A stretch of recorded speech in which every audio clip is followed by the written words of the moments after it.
Just a minute. What's that? Okay, it's 5:30. I call this meeting to order. We'll start. Please rise for those that want to pray for the invocation, and after that, we'll do the Pledge of Allegiance.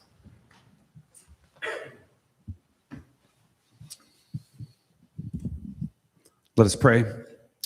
Lord, we thank you for this city and for these city council members. Thank you for the gifts, talents, and the wisdom of each of these men and women and what they are giving to this city. I pray that each of them considers your will as they make decisions for this city and for all the citizens they represent. May the greater good of the whole overshadow personal preferences, politics, and perspective. May each member walk in grace and compassion. May this meeting be a place of respect and upholding dignity for one another, and may that flow into the streets of Ottumwa.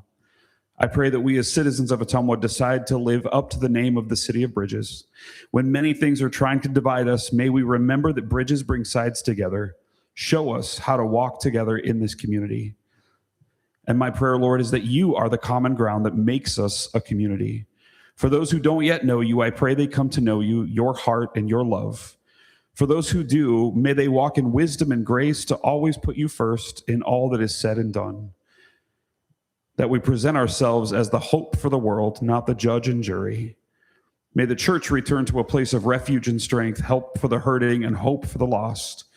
Help us to uphold your word and walk in your spirit so that others will see you in our lives and come to know your grace. I pray tonight that every person in Ottumwa feels that hope is restored as this council walks in wisdom. This is the time and place for greater things to begin to happen in Ottumwa. May each of us decide to take part in the greater things. We truly ask for your blessings for the best for this city and for this community. In Jesus' name alone we pray. Amen. I pledge allegiance to the flag of the United States of America and to the republic for which it stands, one nation, under God, indivisible, with liberty and justice for all. You may be seated. And Chris, if you would take the roll, please. Councilmember Reed. Here. Councilmember Galloway. Here. Councilmember Hoffman. Here. Councilmember Dupre. Here. Councilmember Cavanis. Here. Mayor Foot. Here.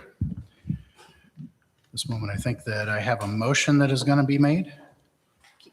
Your Honor, I'd like to remove item 5 from the consent agenda before we approve it. There's been a motion to remove or omit item 5 from consent agenda part 1. Is there a second? Second. Chris, take the roll, please. Councilmember Reed. Yes. Councilmember Galloway. Yes. Councilmember Hoffman. Yes. Councilmember Dupre. Yes. Councilmember Cavanis. Yes. Okay, with that removed, we will move into consent agenda part 1. Do I have a motion to approve? You do? Second. Any discussion? Chris, take the roll, please. Councilmember Reed. Yes. Councilmember Galloway. Yes. Councilmember Hoffman. Yes. Councilmember Dupre. Yes. Councilmember Cavanis. Yes. Moving on to consent agenda part 2. Do I have a motion to approve? So moved. Second. Chris, take the roll, please. Councilmember Reed. No. Councilmember Galloway. Yes. Councilmember Hoffman. Yes. Councilmember Dupre. Yes. Councilmember Cavanis. Yes. That I'd entertain a motion to approve the agenda. So moved. Chris, take the roll, please. Councilmember Reed. Yes. Councilmember Galloway. Yes. Councilmember Hoffman. Councilmember Dupre. Yes. Councilmember Cavanis. Yes. And with that, I will turn it over to Administrator Rath for his report. Okay, thank you, Honorable Mayor. Travis, which do you have in the queue first, mine or Laura's? Okay, all right. Then I think if Laura Carroll is ready, I'll have her come up first to do an update from Meet Ottumwa.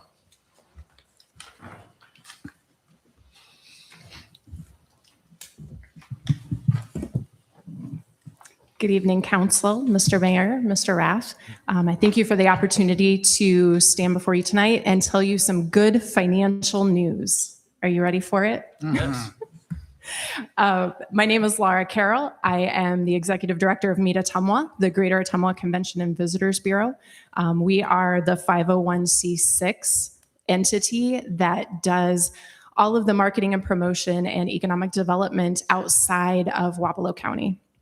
I'm going to walk you through some of what we do tonight. You have a packet in front of you of numbers and all the fun stuff that we'll get to in just a minute. But first, a little bit about us. We did just wrap up our financial year for fiscal year 26.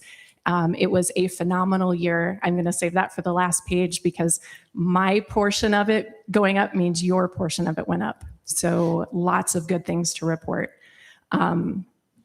The number one goal of Meet Ottumwa is to bring in outside visitors, anybody who resides outside of Wapello County specifically, and most importantly, outside of the state.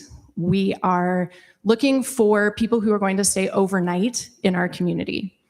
We focus mainly on outside of the state of Iowa. We're looking at regions like Chicago, Kansas City, Omaha, and Minneapolis. Those are our big draw areas. Those are also, if you look at our arrivalist data, where the most visitors are coming from to stay overnight in Ottumwa. We are attracting visitors to Wapello County, strengthening our local economy, enhancing the community's overall appeal outside of the borders of Wapello County. That's where we're looking specifically. We do that in 3 different ways that we're going to go through. Travis has a presentation of what you have that he can put up on the screen. We balance leisure tourism, which is the people who are just coming through for a quick visit, our meetings and group travel, which is large groups all at once, and strong local business support. We are hyper local in our office. Everything is look local first. You have a clicker right there, Laura. Right hand. Point it towards You got to point it to Travis. It bounced off of something. So one of our favorite parts of what we do is interacting with leisure travelers. These are the people who are coming in for a day, an hour, a week. We don't know until they get here.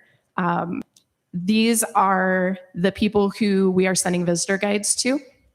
These are the people receiving our email blasts. They see us on social media. They are receiving things from our partnership with the Travel Iowa program. We have a co-op with them. We spend thousands of dollars every year to use their mailing lists, their email blasts, their social media, their print guides. Our Meet Ottumwa website is the first and best place that we send people. It has direct links to all of our local organizations, businesses, their Facebook pages, their websites. We're just the go-between. The Meet Ottumwa Visitor Center has now been open for almost 2 years at 115 East Main Street. We are seeing rapid growth of our foot traffic since we have been down there. We have people who are specifically coming off of the highway to see the Radar O'Reilly interactive exhibit. They find us on Google. They've looked us up and found out that there actually is something to go see now. So they're able to come into the visitor center and interact with Radar and his desk. They can look at all the Ottumwa quotes from the TV show. They can have their picture taken with him because he's sitting at his desk being productive, but he will not smile, no matter how much you try to convince him. We also have partnerships with all of our local attractions. The visitor center is also a mini museum. We have snapshots in exhibit form of what's happening in those museums, in those organizations. So they get a quick taste and then they can go visit those places. The museums and organizations get to bring in whatever they want to show off. Whatever they have new, they get to bring in something new. And then we give them their material and their business cards, and then they go out into the community and explore. That has been huge for us because we're able to interact with those museums and organizations on a regular basis. So we get to get updated information directly from the horse's mouth. So we know what's happening there and what they're going to see when they get there. So we're able to share that.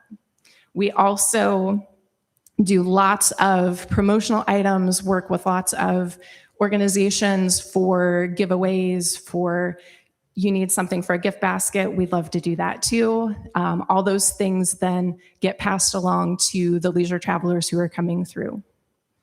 If you look at our arrivalist data and our STAR data, which is hotel occupancy, we have about 56% of the visitors who are in town for 2 hours or more, we get their cell phone data. So we know where they're coming from, how long they stay. 56% of last year's fiscal year visitors were staying for at least one night, which is up slightly from the year.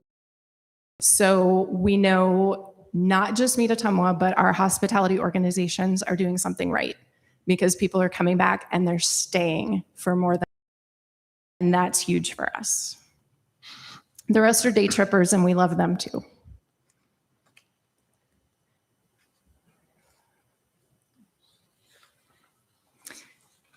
So I may be my favorite part. I think all of it's my favorite.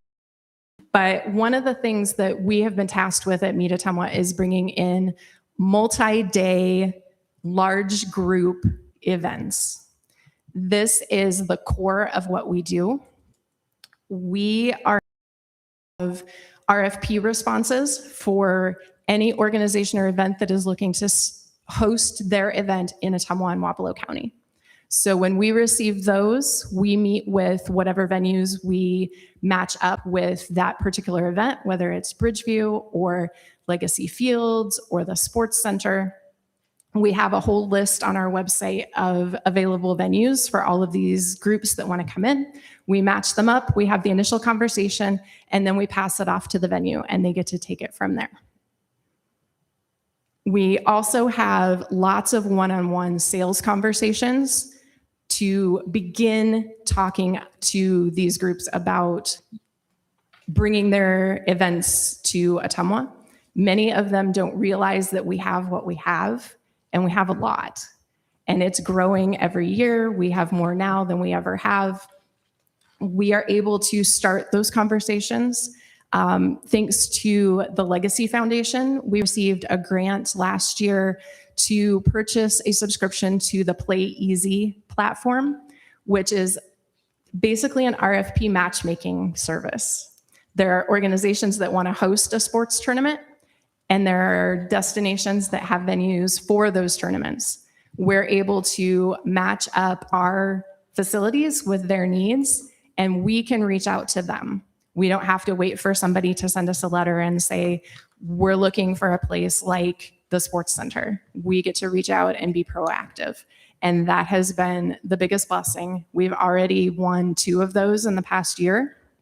One at the JBS Sports Center and one at Legacy Fields. So that is a growing process. We're learning more about what those organizers are looking for in a facility, in a destination. And now we're able to just springboard off of that and be able to offer exactly what they're looking for. So again, partnerships with Bridgeview Center, with the Sports Center, with Ottumwa Parks and Recreation. We get leads that we are able to follow up on from the Iowa Travel Industry Partners.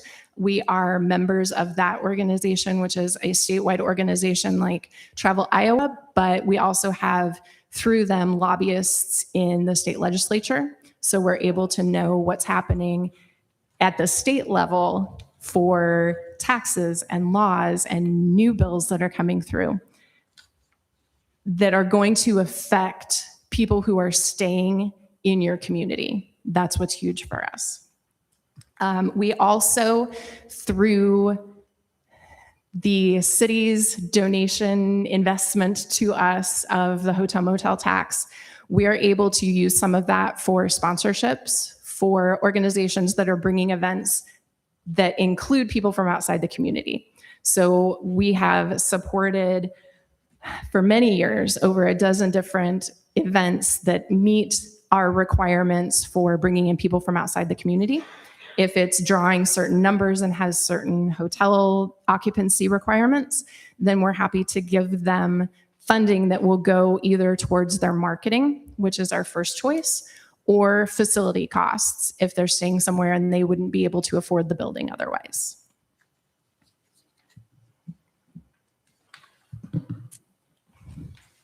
And again, number 3 may be my favorite.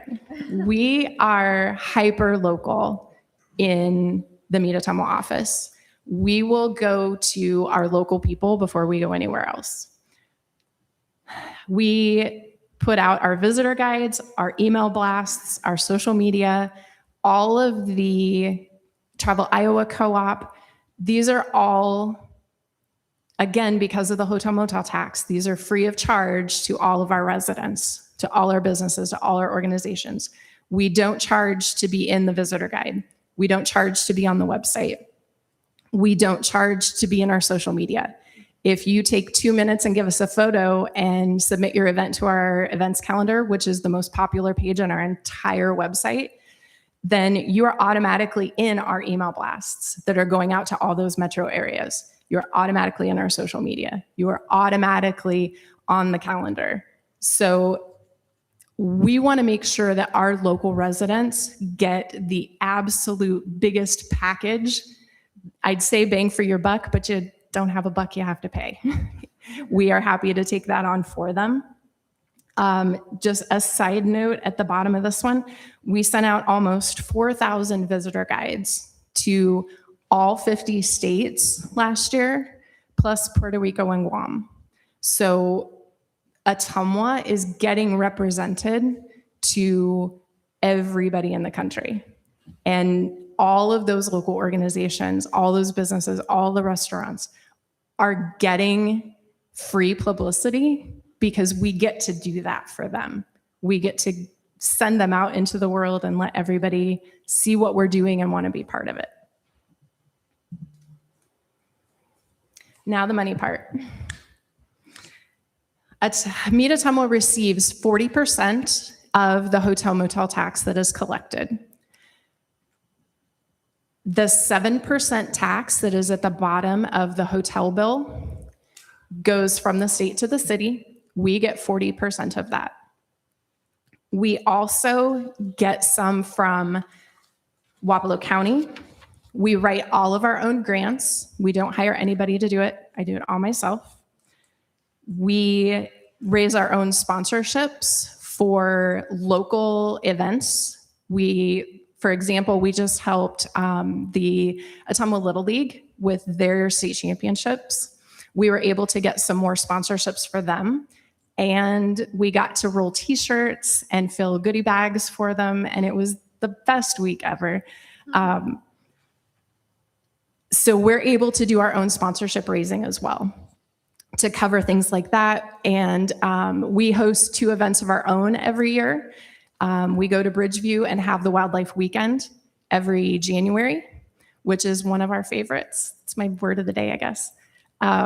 We get our own sponsorships that cover the entire cost of that. So all of the organizations that have booths get to do it for free. They don't have to pay anything. It's a free event for the kids. They get to come in and meet eagles and play games and have all of this information about activities that are happening in the community given to them for free. So we're able to get sponsorships for that. We're also one of the sponsors for Pages for Pennies, and I will put in a plug. August 24th, we start taking donations at Bridgeview Center. Clean off your shelves, get your books ready to go. But we also do that completely for free. Everybody can come in for free. There's no cost to the library to do. The proceeds are then divided between Meet Ottumwa, Friends of the Ottumwa Public Library, and Bridgeview Center.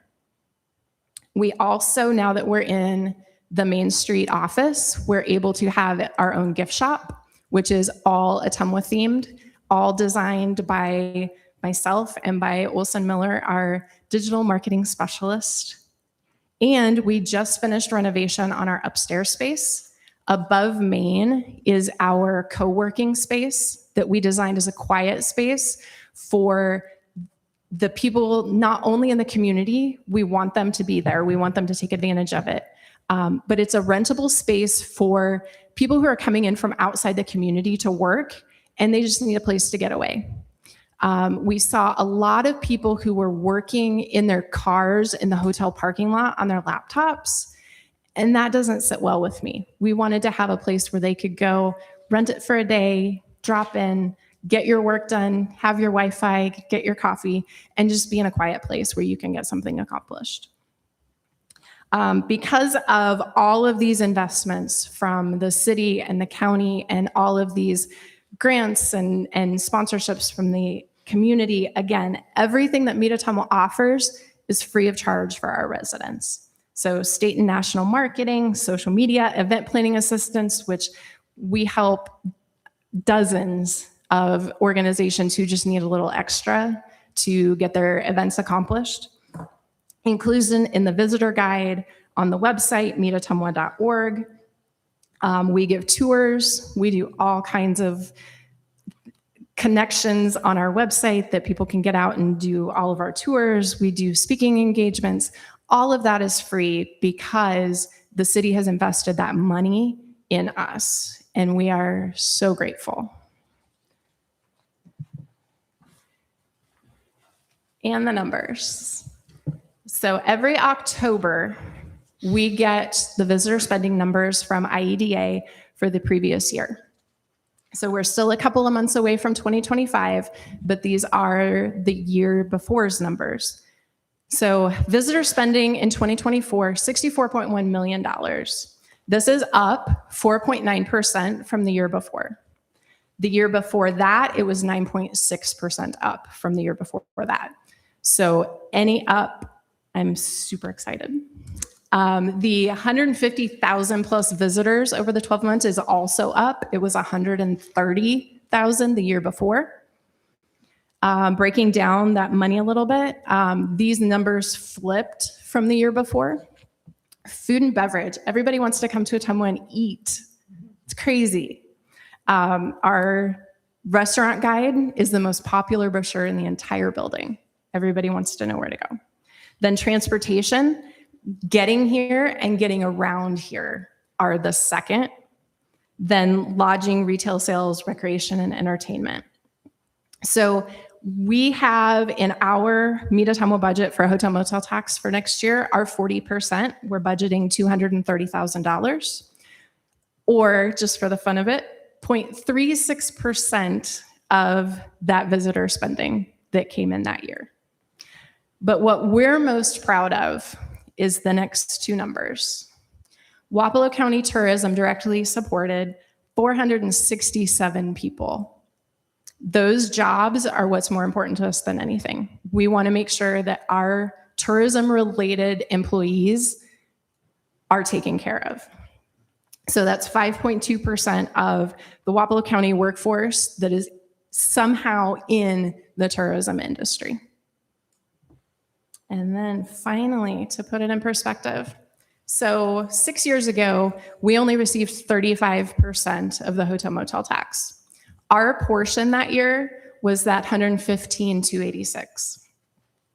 This year, at our 40% that we've had the past 4 years, we were up to $266,033.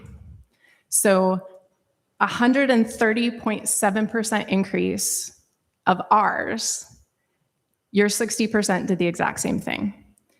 We don't take credit for all of the visitor spending because we're just one portion of it, but the community is doing something right. They have banded together as a hospitality industry, as a retail industry, food and beverage, to make some reason that people want to come, they want to stay, and they want to spend their money here. Our goal, our hope is that as we invest the city's money back into the city, that number is just going to keep going up because we're growing. We're learning how to do this thing called tourism. We're helping with economic development, and we just want to put that all back into our people. We want to make sure that the tax burden from the tourism aspect is not placed on our residents, that we're bringing in enough people to offset that it'll do some good, and we'll be able to spotlight what Ottumwa is doing, not just in the state of Iowa, but all over the country. And that's really what we're seeing.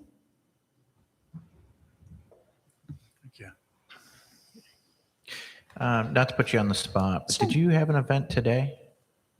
Yes.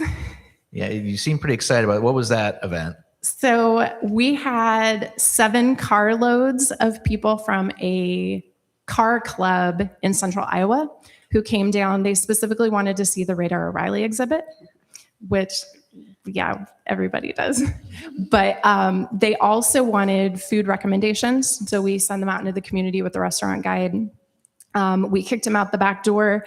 Our office opens up into Canteen Alley. So we showed them the street art, gave them the visitor guide that has the QR code to the whole tour. If you go onto the website, meetattumwa.org, our public art tour that Olson made is interactive with Google Maps. So you can go all over the city and see all of the public art. And it gives you stories about the art itself and about the artists and their connections to Iowa. So we sent them there. We sent them for pie. We sent them for milkshakes. So there's some days where it's a couple here and a couple there, but today we got 7 carloads all at once, and it was fantastic. They really learned a lot about Ottumwa in the community. Thank you. May I ask a question? Of course. Would it be a possibility, I don't know what kind of money you have, but as you're handing those bags out in the back door where the canteen is, have you ever thought about enclosing a certificate for 1 canteen to each person? And you cut a deal with the canteen, try to get a little adjustment there. We can absolutely talk That's a about very it. famous place It is. in our community, and a lot of people enjoy eating there. 100 years next year. Right. I want to say thank you for helping the Little League. They were really very pleased with your bags. Of They course. they showed it to me, and actually I got one. So Well, they was- called us that night. it was really, And really well done. We were so happy to help. I do have a question on your space that you rent. How much is that? Is it an hourly rate or is it a daily rate? It depends on if you do a drop-in. It's like $12 a day to just drop in. Oh, okay. Or you can do by the hour. If you just want to have a board meeting, you can we just had block it family off. do this in Detroit, and it worked out really well. And it was a nice conference space also for small companies that didn't have conference tables. Good job. Absolutely. And Yeah. we can do up to Thank you for the update Yeah. report. we can do up to 16 people. So we just break it up to rearrange everything however you need. Okay, thank you. Of course.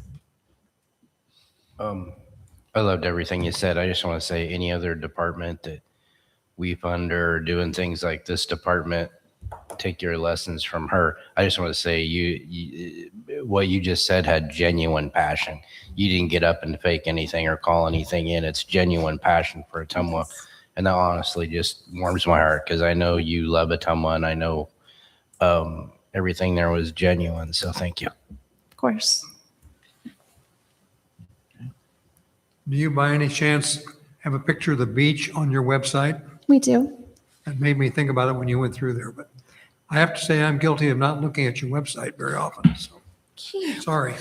And we just updated it. Olson went through today and updated a whole bunch of stuff. We're already into fall promotion. It's 97 degrees outside and we're promoting fall. So he went through today and updated a lot of our pictures and things. So this would be the perfect time to go check just to see the new stuff. A lot of our fall events have also already posted their schedules and put their stuff on the website. So all of that's there to start sharing and doing that kind of thing with. We also have beach postcards and we have them included in our riverfront promotions where you can work your way down the entire river and do all the things. Keith, you need to go to the website. You might see the cutest dog ever. Mine or yours? Mine. They're both on there. So Keith, maybe you and I could go swimming tomorrow and our picture would be on the website. I don't know if we're getting out tomorrow. It's rain, might rain. We might stay inside. Kara, I don't think I heard what you said. And I probably don't want to hear it. No, I just encourage you to go to the website. Oh, thank you. Yes. There's a really cute dog on there. I'm not a website junkie. My wife does, so I can. Well, you're all welcome to come and visit the visitor center anytime you want, so you can see us in person. Okay. Thank you. All right. Thank you so much. Moving on to my monthly report then. I mentioned last meeting or 2 weeks ago about some conference highlights, and I'll come back to that at the end here. I just want to mention a couple other things. The opening of the Market Street Inclusive Play Space. Last Saturday, the grand opening of the newest play space in the city of Ottumwa was officially opened with that grand opening. Project is a great example of what can transpire when a community comes together for the greater good, from the organizers to the financial supporters to the volunteers. Just a big thank you to all for the support of the project and improvement to the city. Vogel Heights infrastructure. I believe Travis is going to pull up a video here. It's progressing along, and he's got a video to show the current progress on the site. There's a time-lapsed video here, May 4th, moment there. June 2nd, for if you see the date in the audience.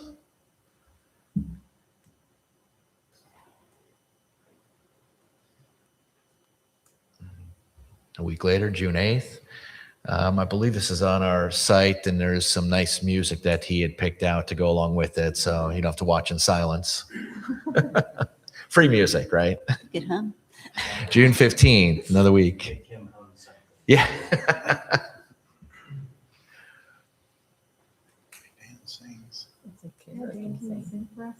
Oh, Kara's going to sing? No. Oh, Dan. Yeah, it's a good thing. July 2nd. You can see the continued progress there.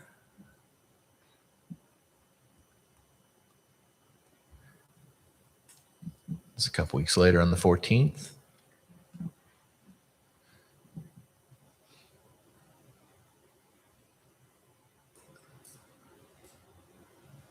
And another couple weeks on the 29th.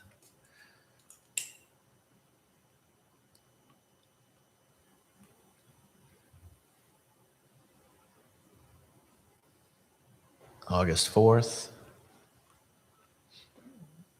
See where some laterals are going to be going in.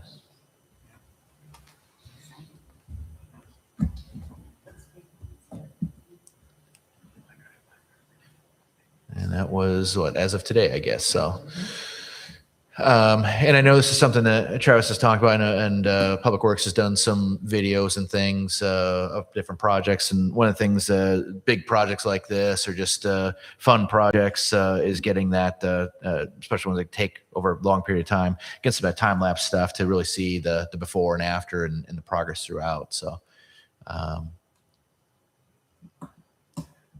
yeah, it's just a different map view here with a different coloration.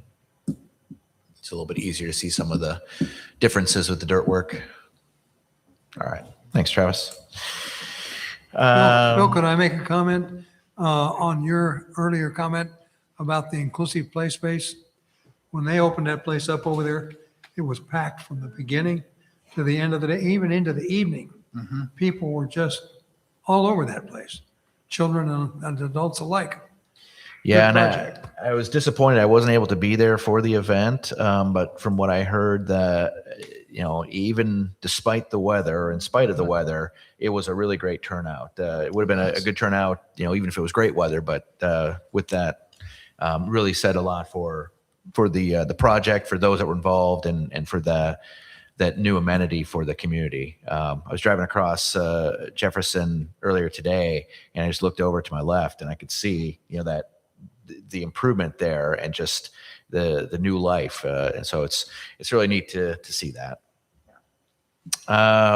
along those lines, moving on, comprehensive plan 2040, specifically guiding principle number 3, which is growth.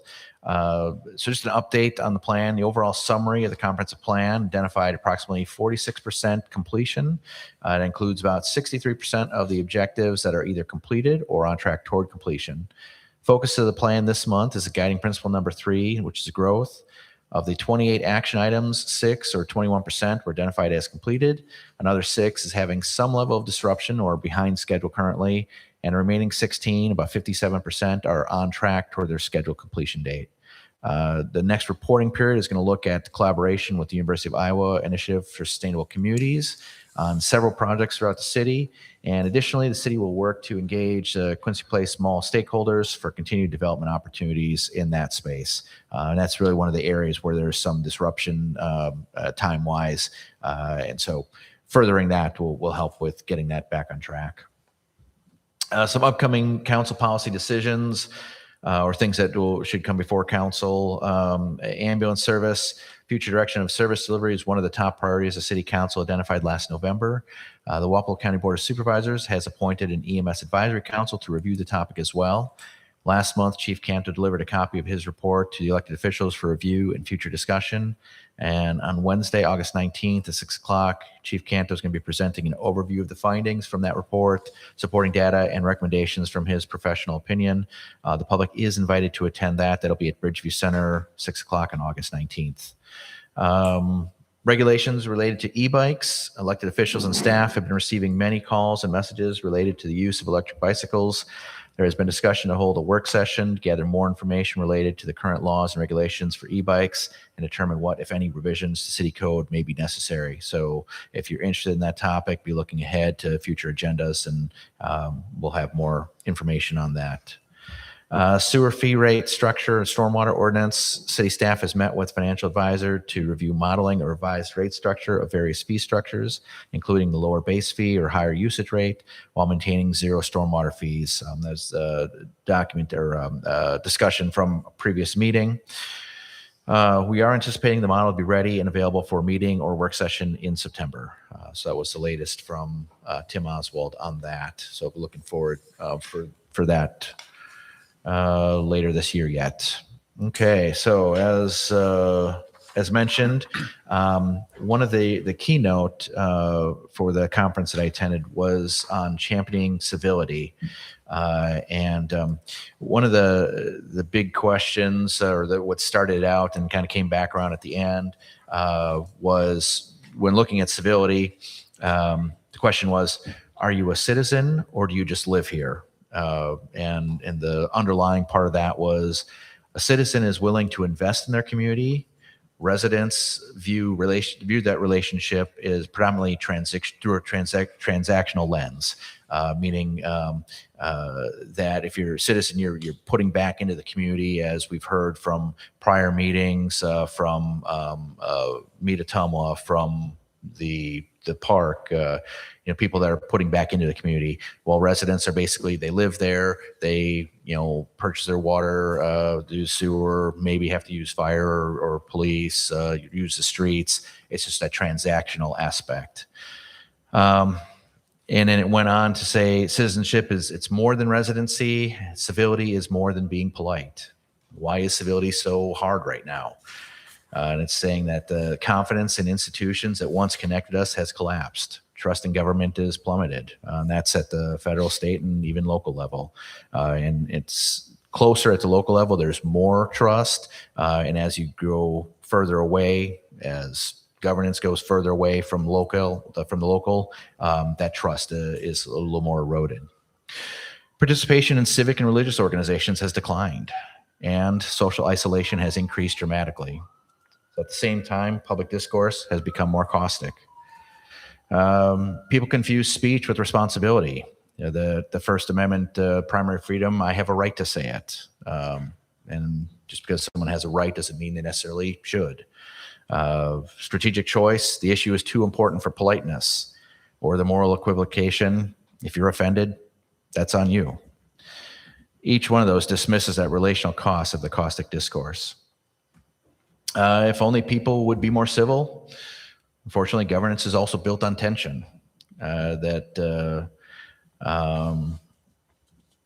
there's trade-offs that we live with. Representation or the will of the people, that comes at the expense of individual rights. Efficiency, which is the expertise, evidence, and competent administration, comes at the expense of representation. Justice, due process, fairness, equal protection, comes at the expense of efficiency and individual rights. Liberty, property, undue interference comes at the expense of the community or representation. So it's a cyclical thing. They all pull from each other. So when people feel their preferred value is ignored, civility is often the first casualty. In the face of conflict, people tend to retreat to efficiency. Governance is about consequences of decisions, not technical superiority. So which consequences are we willing to live with? What kind of community are we trying to be? And then he went into a couple of different things as far as tools when looking at being civil. And he told a story of cows. And there was he grew up on a farm, and there was a highway that ran along the farm, and they raised cattle. And so if there was a hill that also went along, and if the cow got up off the hill and maybe got over the fence and into the roadway, well, a 1,200-pound heifer can be devastating on a vehicle, and vice versa. So whenever cows got out, they were responsible with getting them back into the yard. And so the story went that one day a cow got out, and his mom was having a heck of a time trying to get the cow back in. And he and his sister come back from school, and they're all trying to get the cow in. And innocently enough, his sister says, well, what does the cow want? Cow wants food. It wants, shelter, wants to be safe. So they go and get food, and the cow starts following. So it's the moral was defining the problem first and then moving to the solution. What do the cows want? So we need to listen and try to evaluate what the other side is looking for. That's one of the first tools for civility. Second tool was with ice cream. Putting yourself in the position of understanding what the other person wants and what they're saying.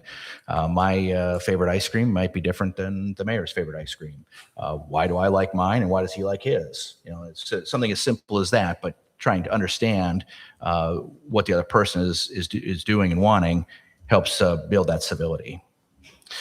Tool 3 was the pledge. People have a limited understanding of governance or government. I don't know if a lot of people believe that we have a democracy. It's a common understanding or misunderstanding of majority rule. When in reality, we have a republic. It limits the latitude and authority of the majority via constitution. Therefore, liberty is protected for all, even those in the minority. In a democracy, you may have delegates. Elected officials serve as a direct instrument of the people who elected them. But in a republic, you have representatives. They're elected to utilize their judgment in order to make decisions in the best interests of the city and their constituents. And so I think when you have that confusion, that can lead to challenges. And the elected officials up here that have votes, they may have different information than people sitting at home or people sitting behind their computer screens. Decisions made up here aren't always going to be reflective of what people living in their homes may want to see, but they may not have all that information. And that's one of the differences between delegates and representatives. Elections may have consequences. It doesn't mean it's a license to ignore the minority. Representatives have a duty to protect the rights of the minority as well. Sir Edmund Burke famously said, your representative owes you not his industry only, but his judgment. And he betrays instead of serving you if he sacrifices it to your opinion. Why is leading so difficult? Making people uncomfortable is the job. Growth and comfort rarely coexist. The highest rate of individual growth happens most far from our comfort zone. And then creating a psychologically safe environment is the job. When people feel safe working with others, their capacity for learning and performance increases significantly. And then the final tool that was shared was to avoid the alligators. On most issues, there's 10 to 20% on the extremes, 30 to 40% in the middle. The middle are those sofa sitters. They're not participating. They're in the middle. They're comfortable where they're at. They're not going to feel strongly one way or another to move. People on the extremes, those are the alligators. As was said, they're all mouth and no ears. They're not, moving from their extreme position for anything you can say or tell them. And that leaves 20 to 50% that it could be persuaded or may become involved in the dialogue. So to improve civil discourse, we must, and this was the takeaways from it, model civil behavior consistently, set expectations and norms, acknowledge shared values, model civility and citizenship publicly, protect the process, avoid victory conversations, and finally, encourage curiosity, not combat by asking questions. Can you tell me what led you to that point of view? Can you help me understand where you're coming from? Asking questions like that can help the process moving towards a common solution, or at the very least, avoiding a combative solution. So there's some things, and I noticed in this social media type world, it can be very difficult at times, and we have differing viewpoints, and someone's not in front of you to resort to name calling and other tactics that don't help move the issue forward. So just some things that were, I think, timely and a good takeaway from that conference. So thank you. All right. Thank you. With that, I will state, if you are here and would like to speak on anything on the agenda, I'd ask you to fill out a slip of paper. They're in that basket on the front banister, and then they'll get that up to us so we can plug you into the right place on the agenda. So with that, we'll move on to the public hearing. This is the time, place, and date set for a public hearing on the proposal to convey certain real property at 113 East Maple, Ottumwa, Iowa, to Enrique Sanchez. So with that, I would declare the public hearing open and turn it over to to Jake Rush, Planning and Zoning Coordinator. There you go. Thanks, Mayor. Good evening, Council. So the city accepted bids on this property until 2 o'clock, May 7th, 2026. We received one bid. Enrique Sanchez submitted the best bid in the amount of $9,800, and staff would recommend accepting the bid. You've seen this, but unfortunately the previous public hearing notice didn't get published. And so this resolution also rescinds Resolution 155-2026. But yeah, you've already had this one before you, but it just didn't go the right way. So here it is again. Okay. Any questions? We'd pass it last. I don't have any question, but I'm glad you guys are careful to follow the procedures and notice things like this. That's Chris. She keeps me in line. So This is a public hearing. Is there anyone from the audience that would like to speak on this? Okay. And then I need to ask if we received any other correspondence in regards to this matter? None. None? Okay. Well, with that, if no other questions from council, I'd entertain a motion to close the public hearing. So move. Chris, take the roll, please. Councilmember Reed? Yes. Councilmember Galloway? Yes. Councilmember Hoffman? Yes. Councilmember Dupre? Yes, Councilmember Cavaness? Yes. Resolution number 162, 2026, accepting the bid and approving the sale of 113 East Maple to Enrique Sanchez for the sum of $9,800 and rescinding resolution number 155, 2026. Recommendation pass and adopt resolution number 162, 2026. Do I have a motion to approve? So move. Second? Any other questions from council? Chris, take the roll, please. Councilmember Reed? Yes. Councilmember Galloway? Yes. Councilmember Hoffman? Yes. Councilmember Dupre? yes, Councilmember Cavaness? Yes. thank you. Okay, Community Development Annual Report, fiscal year 26. Recommendation, consider motion to receive and file the Community Development Annual Report for fiscal year 26. So do I have a motion to approve? Motion to recommendation. Second? And then I'll turn it over to Amal, our Community Development Director. Good evening, everyone. Council, our report is in your packet. Tonight, I'm going to be highlighting some aspects of that report. But before I do that. I'd like to highlight some aspects in regard to Community Development Department, what we're about, and what we do, and also for the benefits for those watching us at home. Community development is a long game. As a department, we do all things concerned with growth and sustainability of this community.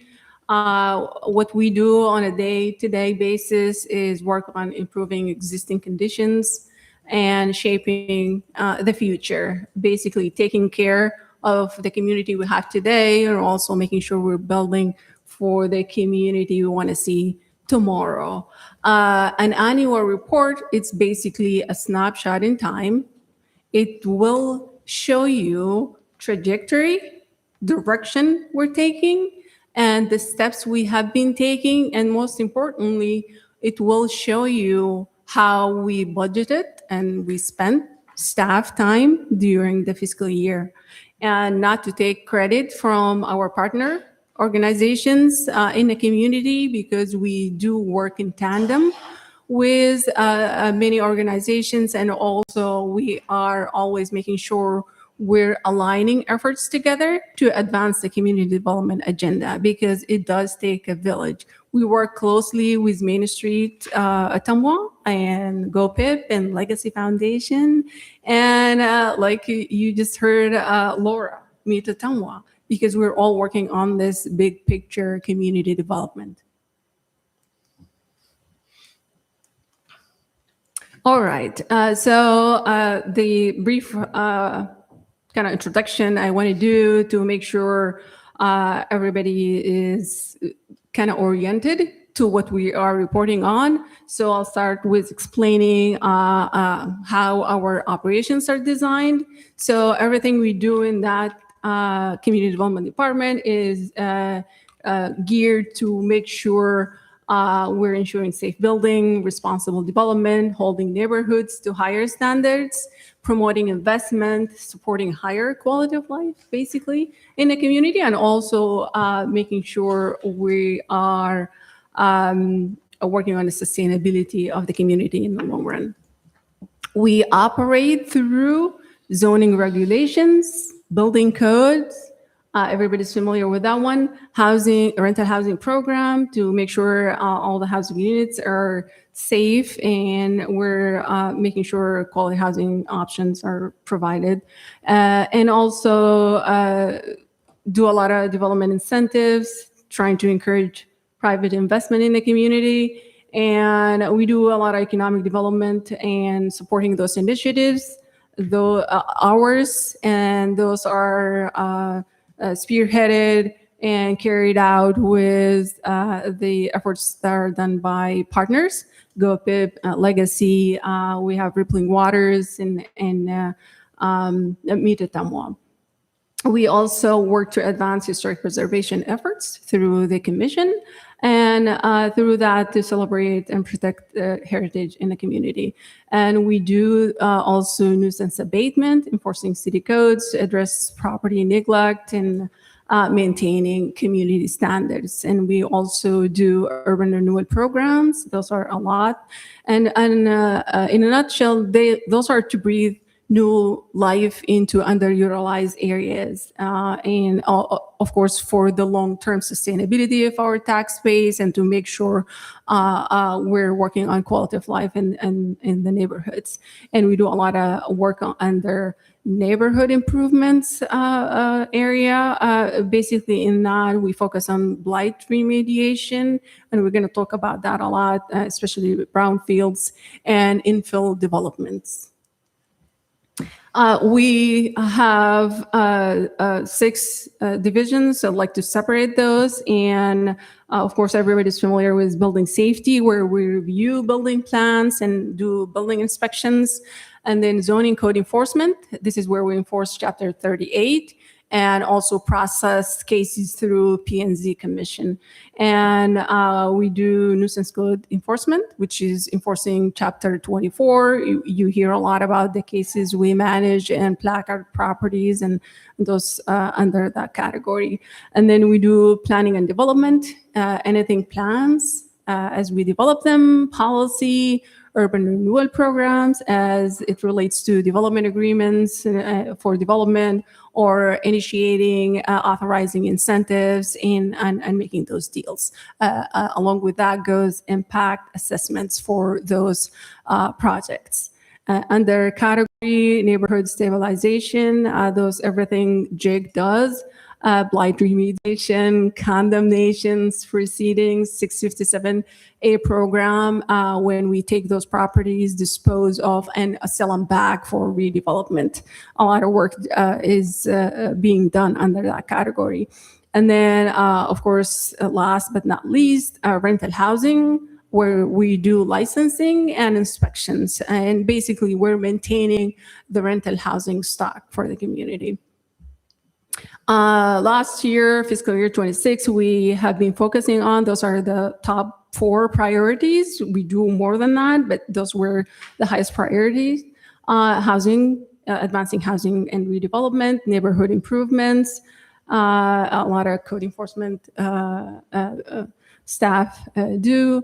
And then also focusing on strategic partnerships, building those and to just leverage the resources we have and to augment our efforts. And then also working on us as a team and an organization, working on our technologies and our processes and improving those, again, for efficiency, efficient government, efficient and effective for our process for those programs that we are tasked with. So when we come to permit activity during the fiscal year, somewhat moderated compared to previous years. This is here, you see on the screen stats. We processed 104 residential permits, and with a total estimated value of 4.2 million, 23 commercial permits issued for estimated 3.7 million. This is new permits issued during the fiscal year. We still continue to work on ongoing projects that were started in the previous fiscal year. Everybody knows that construction spans 2 fiscal years. This is relative to previous fiscal years. As you can see here, I think the most significant drop was in the plumbing permits, but we do think a lot of work is being done without a permit. And I had some explanation in the report. Planning and zoning activity, we process a total of 17 cases. Those ranges from rezonings, variances, site plans, all to support development in the community, including amending the code itself to be flexible and responsive to the needs. 3 conditional use permits. That's also talks a lot about our flexibility. Those are just highlights of the major construction projects completed during the fiscal year. I'm going to highlight a couple here. Hopkins Contractor Base, Suite number 1, Jefferson County Health Center, Indian Health Wellness Center, and then Ottumwa Regional MRI Suite. Just some highlights. Ideal Ready Mix, Jersey Mike's, Inclusive Playground. Just talked about the grand opening on Saturday, Ollie's built out. Those projects, even though probably our involvement here limited to inspections, but those projects support quality of life. City Hall renovations, of course, we had to spend time in inspections. Cemetery building, high school renovations, and the high school gym. Also advancing infrastructure in the community that support quality of life. On the growth and housing development front, we supported 7 significant projects. We continue to work on that. Some of them are still in the pipeline, but I wanted to highlight the total. Here, we're talking about 250 units.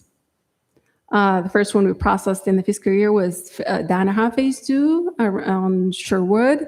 Those were 40 units. Gray means this is still not proceeding or might be in the pipeline. Yellow, that means it is moving. 2504 Romer, this is a multifamily, 16 units, Minupa Housing, 8plex. And of course, Alta Vista, 58 units. We've done all sort of involvement on that, including resolution to support for workforce housing and then for Agassiz for the 9% tax credits. And we heard the news about that. They're getting 1.2 million in tax credits. And then Ottumwa Housing Group, LLC, Sherwood, we're expected to add 48 units. Derrick Hand Development, this is only phase 1. We processed the site plan for that for an 8plex, and it will have other phases coming along. And then 404 West Mary, this is also going for a 9%. We haven't heard from the company about that, but they were adding 40 units. Downtown revitalization. Downtown is a priority, continue to be. We did a lot of work in terms of downtown grants, supporting Catalyst and CDBG and development agreements. The highlights of those projects are 209, 211. This is adding 2 ADA housing units. And then 317, you remember that, kitchen equipment grant. And then 105, 107, 109, those were a development agreement, and we are in the process of a CDBG funding. 131 East Main, this is the bank building. We supported the Catalyst grant with Main Street. And then we're working on a development agreement. Hotel Ottumwa, we continue to have discussion on a development on that. And on the partnerships, we partner with a lot of organizations, but here I wanted to highlight under livability, GoPIP and staff secured funding for 50% of the retail strategies grant. We're grateful for that. And under sustainability, we are excited about being on board with the Iowa Initiative for Sustainable Communities. And we're expecting a lot of projects to be advanced through this partnership and doing the legwork for a lot of development. And their placemaking, staff also collaborated with American Gothic and Meet Ottumwa and other partners to develop an arts and culture strategic plan.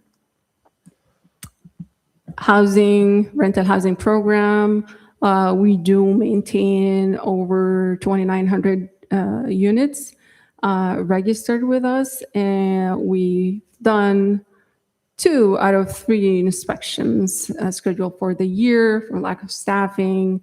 We do know now that we might have 230 units unregistered. We're working on sending those notices and trying to get them registered. Neighborhood stabilization, that's a big one. Code Enforcement Division did a lot of work. Nuisance inspections, there were over 2,000 inspections completed during the fiscal year. Over 1,400 cases resolved with different reasons, and probably taking a couple of trips to get the enforcement done. Placarded 49 addresses, unsafe situations, and we did release 24 out of those, and we continue to keep an eye on over 150 structures. This is just to show efforts for infill development. This is done by Rippling Waters before and after. Enforcement challenges, we do struggle with no-shows for rental housing. That's why we're not able to get to all of them. basically staff will take them a couple of trips to get an inspection completed. It's not efficient for us to be to continue doing that. We're working on that with the notices and talking to landlords. Budget constraints, we do spend a lot on cleanup for mowing and just property cleanup. On demo alone, we spent over 120,000 last year. Between mowing and cleanup, 170,000. So we do a lot of work in the community to straighten up neighborhoods. Frequent lot flyers, nuisance properties after being cleaned up and brought back to code, come back again on our list. It seems like we haven't done much, but we continue to work on those properties. Those are just the struggles. Also about challenges, we have a lot of vacancies. We suspect there may be 300 vacant structures. Red dots are tagged properties. Continue to make a couple trips, securing and making sure they're making progress. Light remediation, we condemned 7 structures, caused the demo of 11, and sold 8 properties. Technically saved the city over $250,000 on demo cost. And those got sold and improved, estimating added value of $700,000. Those are 57A program and disposition. This is just showing before and after. Development ready. This is just summarizing for you what we have been doing to be development ready, starting from designation as thriving community, make us eligible for LIHTC, workforce housing, home, and catalyst. Those are extra points towards the application. And then we amended our tax abatement for single family developments from a 3-year to 5-year. And then we amended the urban renewal area plan to allow for investing in infrastructure for Alta Vista site. And the put together scope for an airport development planning project as a CIP project. And we made some steps towards that project. And we partnered with the University of Iowa and released an RFP for brownfields assessment grant to hopefully be ready to apply for $500,000, close to $500,000 EPA grant to prep for redevelopment of critical sites in the community. This is just more about the airport area planning. We've done preliminary scope and data collection, and also had conversation with DOT District 5 about the scope of the project and getting the stakeholders together. Blight remediation, we're going to talk about that here again. Brownfield, basically any property that may be or perceived to have environmental contamination would be considered a brownfield. Why should we worry about it? Because it does impede the process of development and investment in the property. We have, just because of our age, we are an older community, we have a lot of structures that are old. For us to do our due diligence, we want to make sure we've assessed them for brownfield, did a phase 1, phase 2, for example, and show developers that we've ready and we probably mitigated the risk. trying to be ready for development and close that gap, just like what we did with the Alta Vista with the infrastructure. Close that gap for the developer to facilitate that redevelopment process. So those are the strategies we have been working on, mapping our urban renewal areas. They're on GIS now, and of course, they're the source for all the development agreements to redevelop those and authorizing funding for infrastructure projects. And the RFP were released for assessment and cleanup plans. Those pictures are from an older project that the community done on their brownfield assessment. Under efficiency and effectiveness, this is what we have done just for our processes. We've added an improvement. We've added a bilingual code inspector and has been great addition.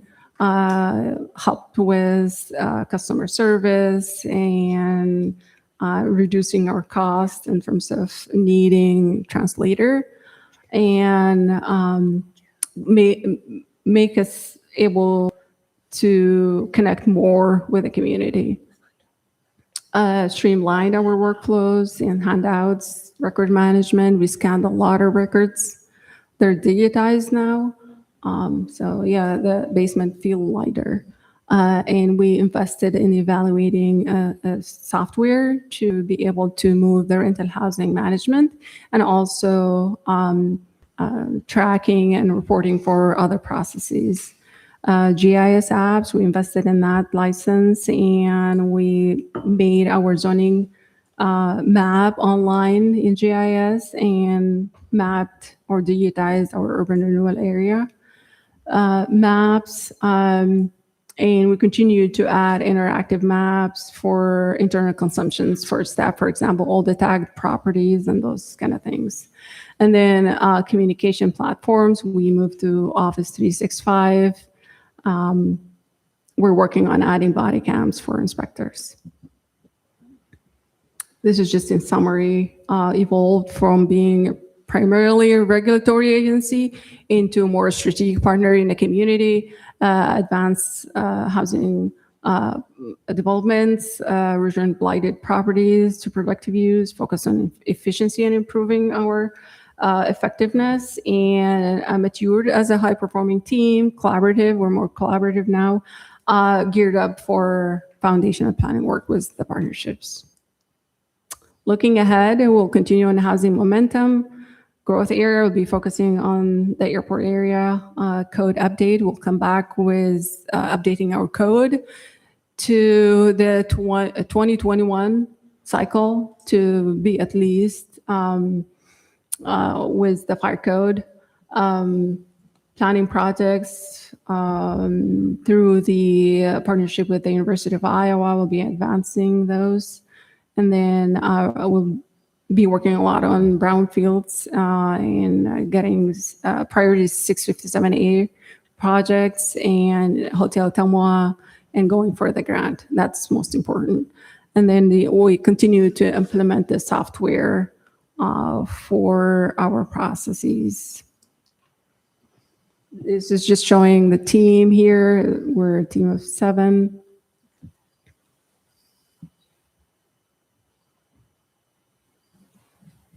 And I have a couple staff in the back if you have any questions or if you want to add anything. Jeremy, Dick, and Kurt. So that's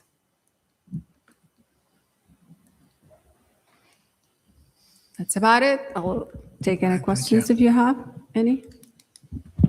Any I don't questions have or comments? Questions. I just have a few comments. So throughout this report, you can definitely see the importance of that partnership and that community involvement from what the city does and then what our community partners do. And just to see the growth over the last year is pretty phenomenal.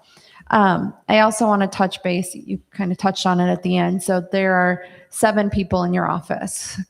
correct. 7 people who are handling 2,183 nuisance, 1,246 building code inspections, and then overseeing 2,940 rentals, managing 151 active placard properties. 7 people. 7 people are doing this, correct? No, No? not everybody.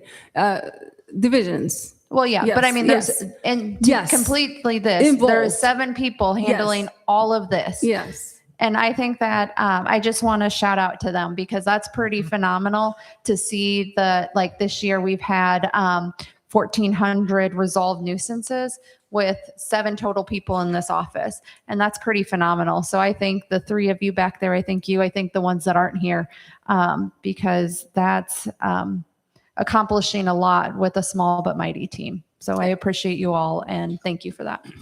Thank you. And you can see it's really hard to be proactive because the whole year we've been gearing up, want to be proactive when we are reactive. So putting fires all the time. The guys are great. Yeah. I will say they're pretty awesome. I know Jake probably wants to just lock his door when he sees me coming, but I appreciate him not doing that. Well, I would echo that same comment. And yeah, to the 3 in the back and the rest of you guys do a great job. It's a thankless job so often. And you go into situations that you have no idea what you're going into, and you do it anyway to improve our community. So yeah, I know I threw a couple fires at you today and you guys were all over it. So that was just awesome. So thank you both. Thank you all for what you guys are doing. That's right. And they have been very collaborative. When I say that, I mean it.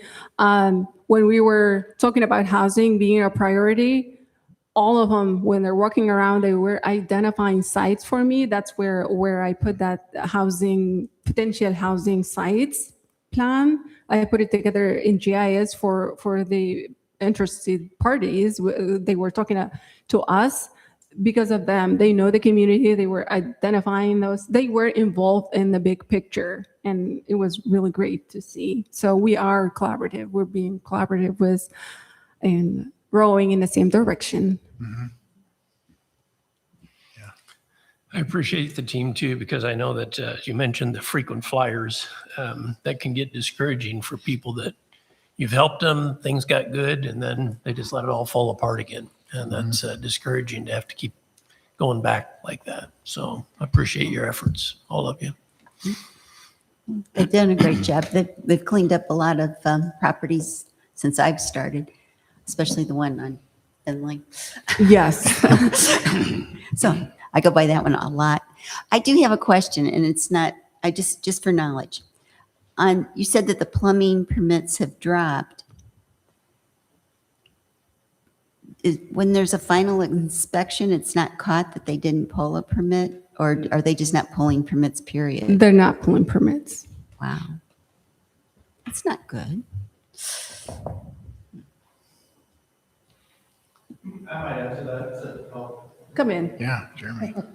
Jeremy is in the field, so. I'm not being critical. I'm just nosy about permits. Yeah. Hey, I'm Jeremy, one of the building inspectors. So to add to that a little bit, what she's talking about, we're not seeing are like side jobs that are happening where we're not involved from the start. Mm-hmm. So like if it's a big project, everybody's pulling their permits because they know that we're going to be involved in it. But it's just like your one-offs that are doing work inside of a house that we might not know about. So. Oh, okay. I was just wondering, my brother's a contractor down in Florida, and he's always talking about permits this, permits that.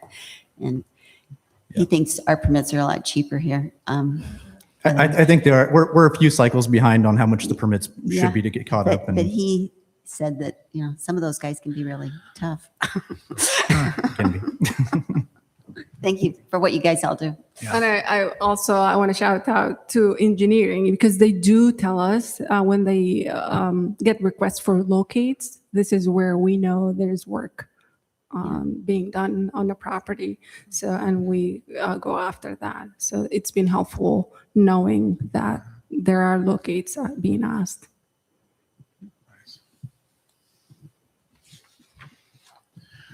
Anything else from council? So if not, Chris, take the roll, please.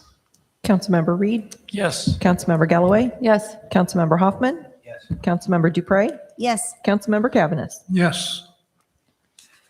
Resolution number 171, 2026, awarding contract and authorizing the mayor to execute agreement with, I'm not going to pronounce that right. Is it EOC? You've seen. Okay. Environmental Group Incorporated for EPA Brownfields Assessment Grant Writing and Grant Implementation Services. Recommendation pass and adopt resolution number 171, 2026. Do I have a motion to approve? Second. Come on. We're going to talk about brownfields. Like I mentioned, brownfields are sites where they're perceived to have environmental contamination, or they might have actual contamination. We deal with that through our demo program. We spend a lot on testing, for example, for asbestos, lead, and all of those. Typically, those would be industrial sites, factories, gas stations, and older buildings. And it is a barrier to redevelopment.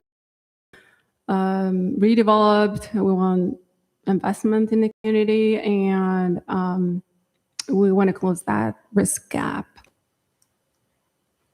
So background, the city did apply for and receive EPA brownfields assessment grants in the past. I believe it was 2013 through 17.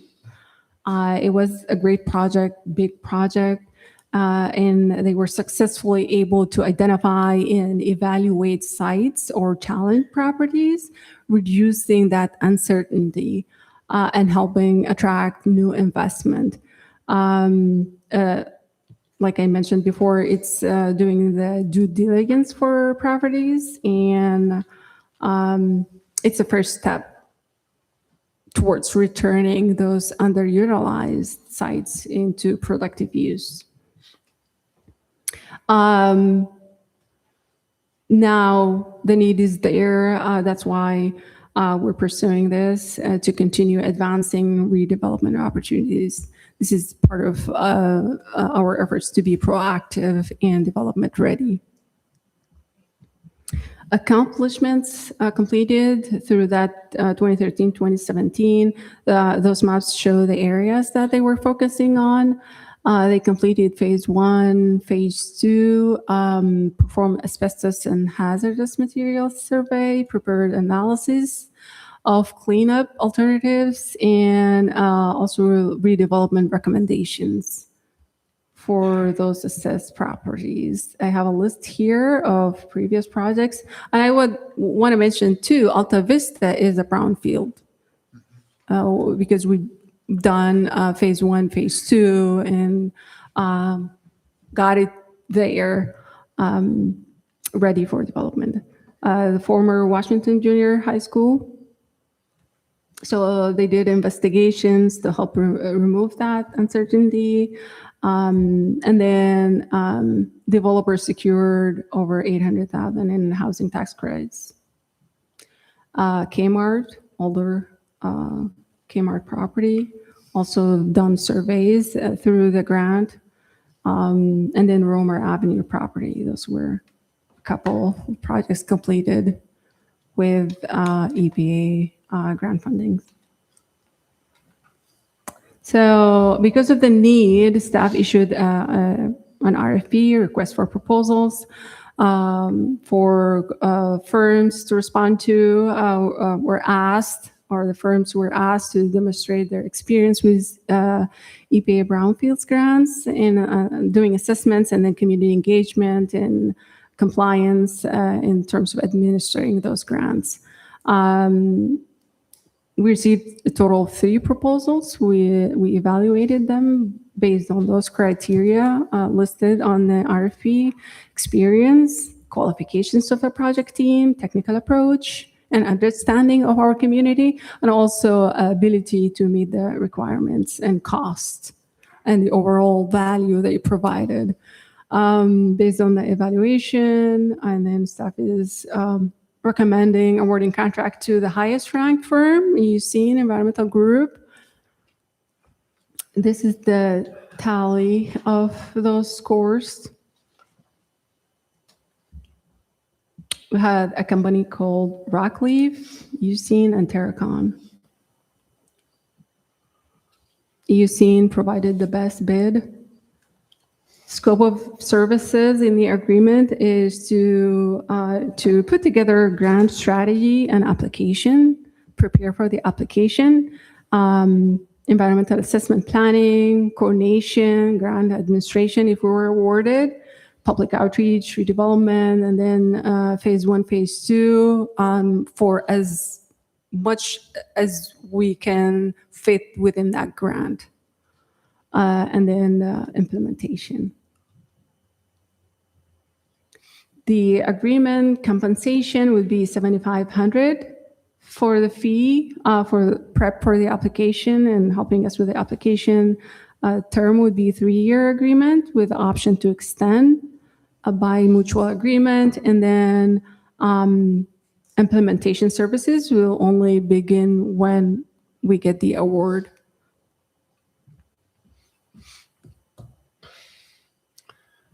And are there fees then going to be paid out of that award then? If there's extra fees? Once It we would be receive out it? of the grant. Be out of Yes. the And I grant. think we're a really good candidate just because we are an older community.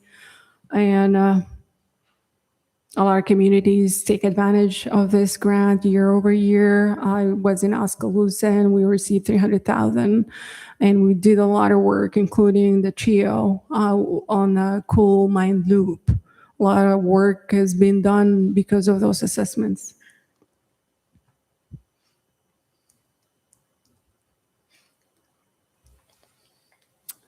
So, yeah, and I have representatives from the company here if you have any questions for them. Amal, can you let us know where that $7,500 would come from? It would come from our community development. We have the demo program. It fits under that category. Right now, we spend more than this on asbestos testing. And actually, if we get that money, we're able to, because right now we spend $400,000 on that. We have budgeted for the demo program. Some of the brownfield grant can be spent on those projects as well. Awesome. Thank you. Amal, have you worked with Eocene before? Have you worked with this company before? Personally, I have not, but I did work with their staff Okay. in Oskaloosa. They did a lot of work, good work in Oskaloosa. So the grant that you mentioned earlier, that you had, the previous grant, Yes. that's all gone? Is that what you're saying? That Yes, money- and yeah, it was 2013, 2017, Ottumwa took advantage of this. Honestly, we should have continued going for that grant because it's a lot of money. So It's is a lot this of going to good be in things. that same area that the previous grant was, or is this a brand new area that you're That's looking- why we need the company to do analysis and put together a plan for EPA. So we apply based on a lot of work we do to assess the areas and prioritize those areas. And then a lot of narrative goes in. So the areas that you showed on the map, the 2013, 17, Yes. were those all taken care of, or was it just that we found out what was wrong and we didn't do anything further? I'm just trying to find out where we're at. Projects within that area were completed. Okay, But of course, we have more need than money. sure. Hi there, if you don't mind, my name is John Reese with the Eocene Environmental Group, and I'm here with a coworker of mine. Hello, I'm Yasmin, and thank you all for your time. Yeah, thank you very much. And I can speak to a little bit, I guess, of what's been asked as well. One of my coworkers who unfortunately wasn't able to be here, he was the project manager with his previous company, HR Green, and managed the previous grants. And I think, yeah, it was 1 or 2 grants. I believe he said it was $800,000 the city received from the EPA to do assessment activities over the course of 2 grants. And yep, so kind of the areas outlined there is where probably most of the work was focused. But like was mentioned, you know, it didn't assess every structure or property in there.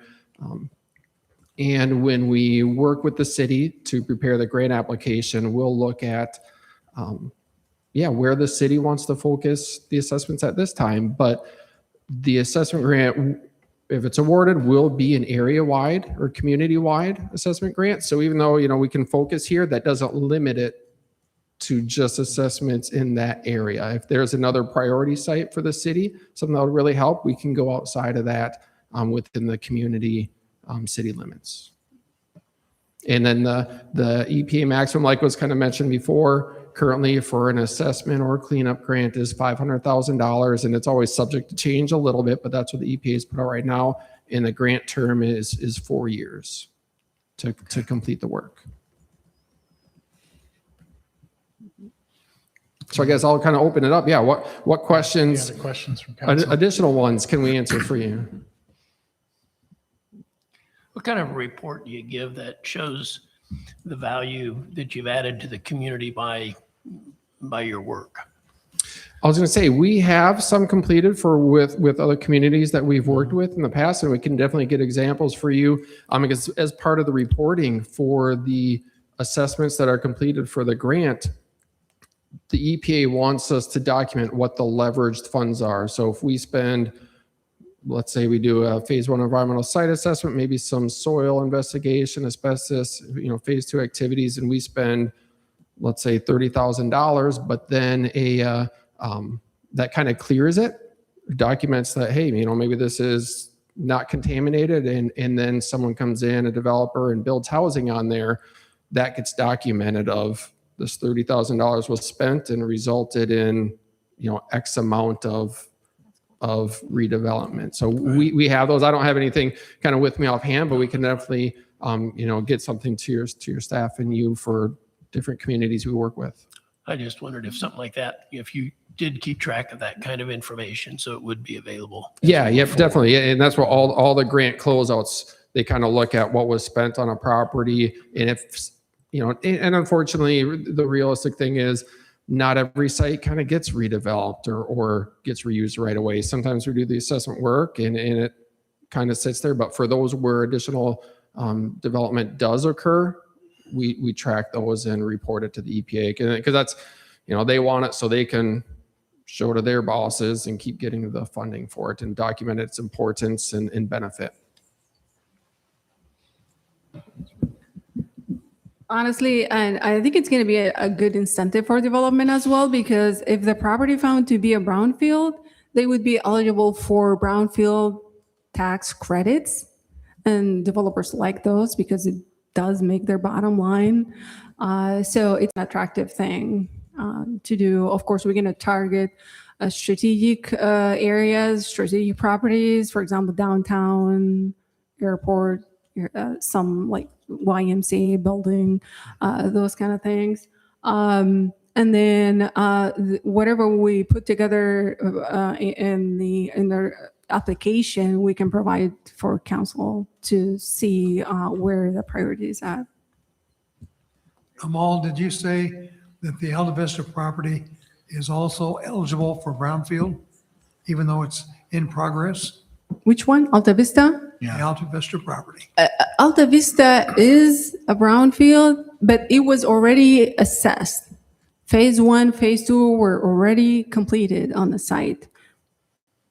And that's what made it helped it to be available for this current project out there. Yes. Getting properties ready for redevelopment.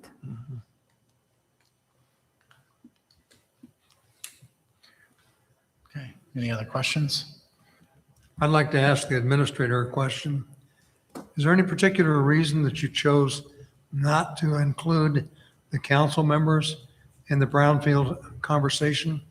And in fact, it should be a public meeting, in my opinion. Is there any reason you decided not to do that? No, this is the public meeting. Yeah, already. It's on the book. You want us to just pass it. You just want us to say yes. Sorry, that's not the good answer. I guess I'm not understanding the question. Yeah. Well, how about the council and city becoming involved in the process before you put it on the book and say yes? What about including people? The council specifically. Yeah, this is the part of the process where the council would weigh in. Okay, I'm done.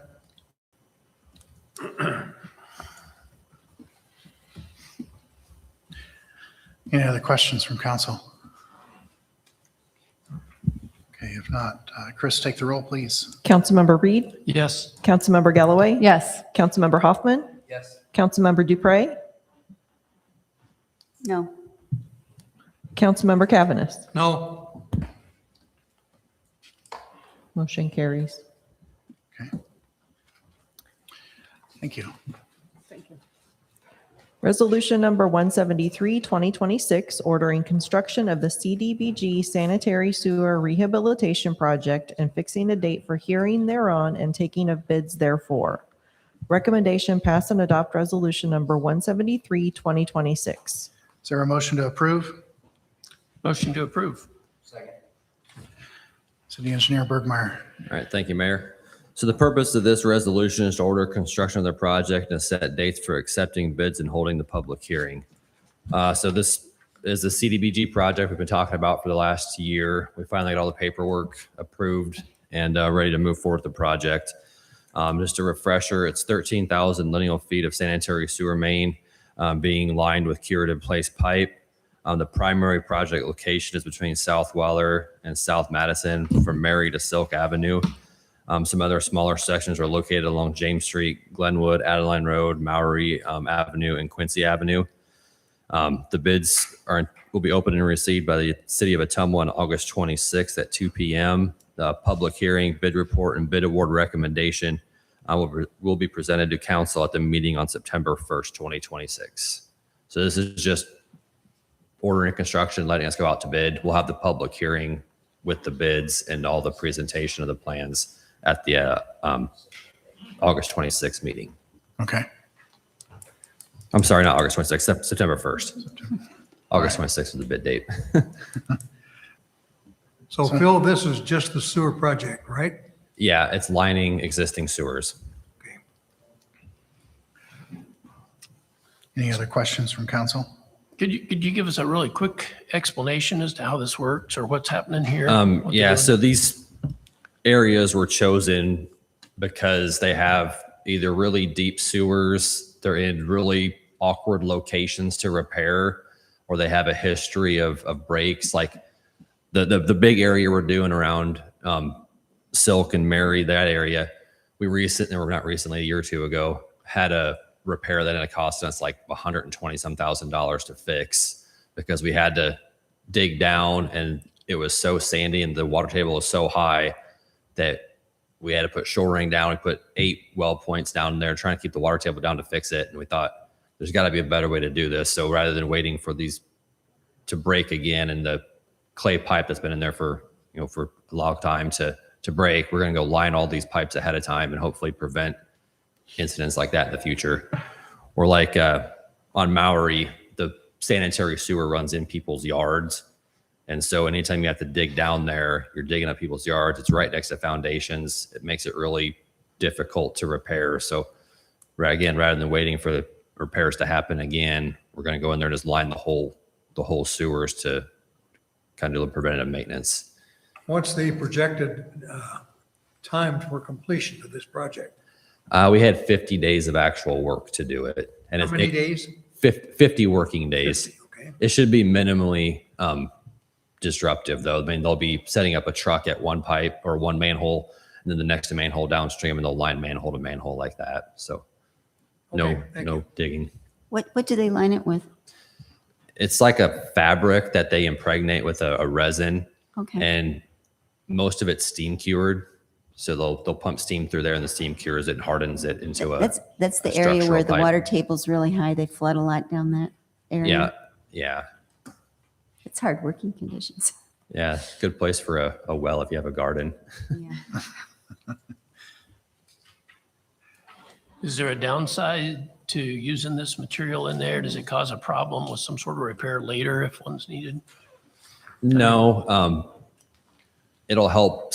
Like I said, the most of this is clay pipe, so the joints are really short, so it'll cover up those joints.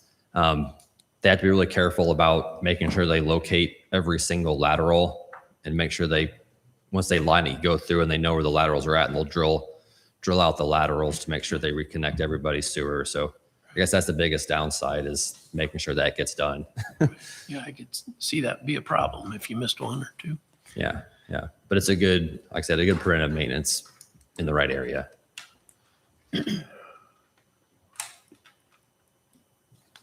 Any other questions?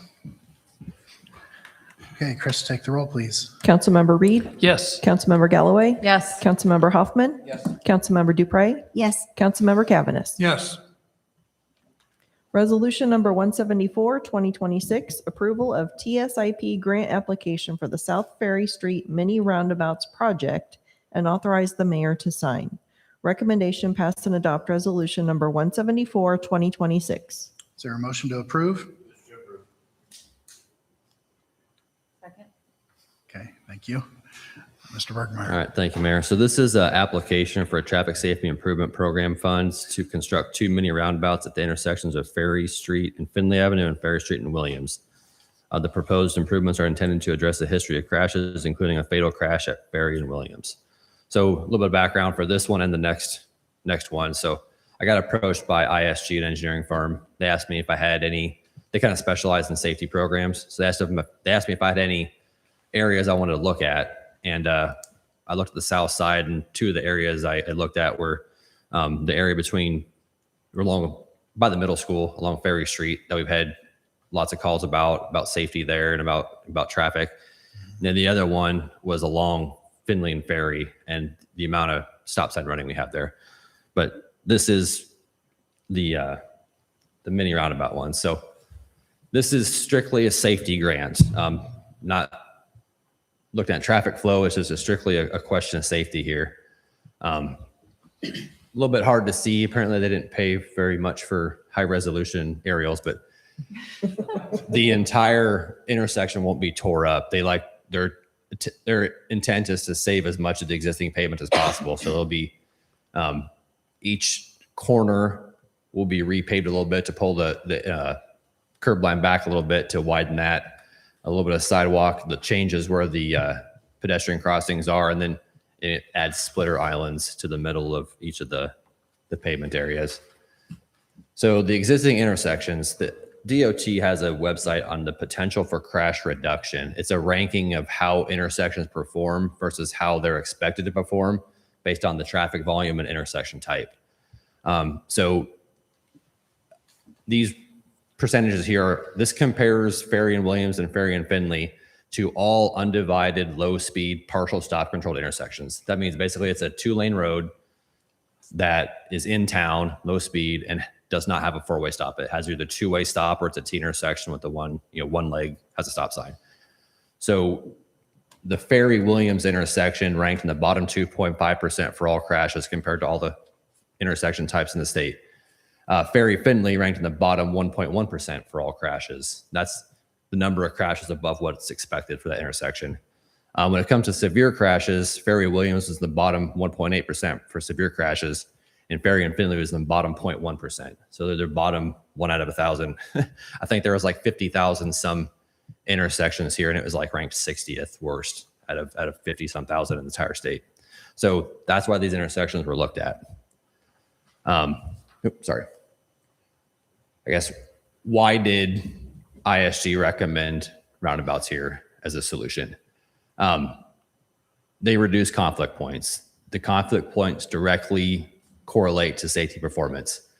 At a 4-lane intersection, you have 32 conflict points, whereas in a roundabout, you have 8. 16 of those conflict points at a 4-way intersection are right angle conflicts, and those are the most dangerous types of conflicts you can have. And there's 0 in a roundabout. That's why roundabouts have about 80% fewer injuries and deaths than a standard intersection. The other issue is like with pedestrians. When you pull up to a four-way intersection, you have to make 7 decisions all at once. They all have to be right. You have to look at all 3 other legs of the street, and you have to look at every corner for a pedestrian. And every one of those conflict points has to be a go decision before you can take off from the stop sign and go. And you're making all 7 decisions at once. Whereas with a roundabout, you can pull up to the intersection. The pedestrian crossings are set back. So you have one decision to make there. Is there a pedestrian? If you say no, there's not a pedestrian, you can go, you proceed to this intersection and you look left and you say, all right, is there a car coming to the left? One decision. If the answer is no, you can go. And then as you exit the intersection, you have one more decision to make about a pedestrian crossing you. So it simplifies the intersection by allowing drivers to make one decision at a time. And it makes it safer for people that way too. So some numbers. If you convert from our application that we submitted to the DOT, we use crash modification factors from a website that the DOT provides. And then we submit it on a DOT form and it calculates what the reduction in crashes are estimated to be for the treatment that's you submitted for. So the conversion of these 2 particular intersections from two-way stop control to mini roundabout is estimated to reduce the total crashes by 47.7%. That's all that the application that we submitted calculates. So I went online, found some other studies. And this is 82% number that you find 75 to 80% from pretty much all the studies. But New York City Metro Council, they estimate 82% reduction in injury crashes. And they also estimated 27% reduction in pedestrian crashes. So then I also went, and I know there's been discussion about all-way stops at these intersections too. And they do reduce crashes and injury crashes as well, but not as much.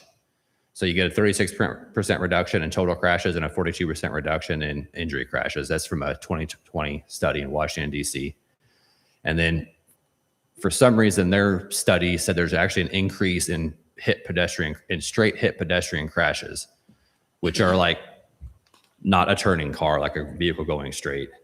And I didn't have access to the full text of the study, but I've read other studies on like unwarranted stop signs, and a lot of the increase in pedestrian crashes, it increases the number of crashes, but decreases the severity because the person's stopping or they roll through the stop sign. Well, a pedestrian sees a stop sign, it makes them feel all nice and comfortable that their cars are going to stop, but not all cars stop the intersection. So they'll step out in front of a vehicle that's rolling through the stop sign and get hit.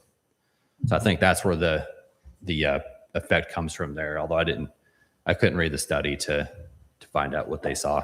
Phil, why are we using Washington, D.C.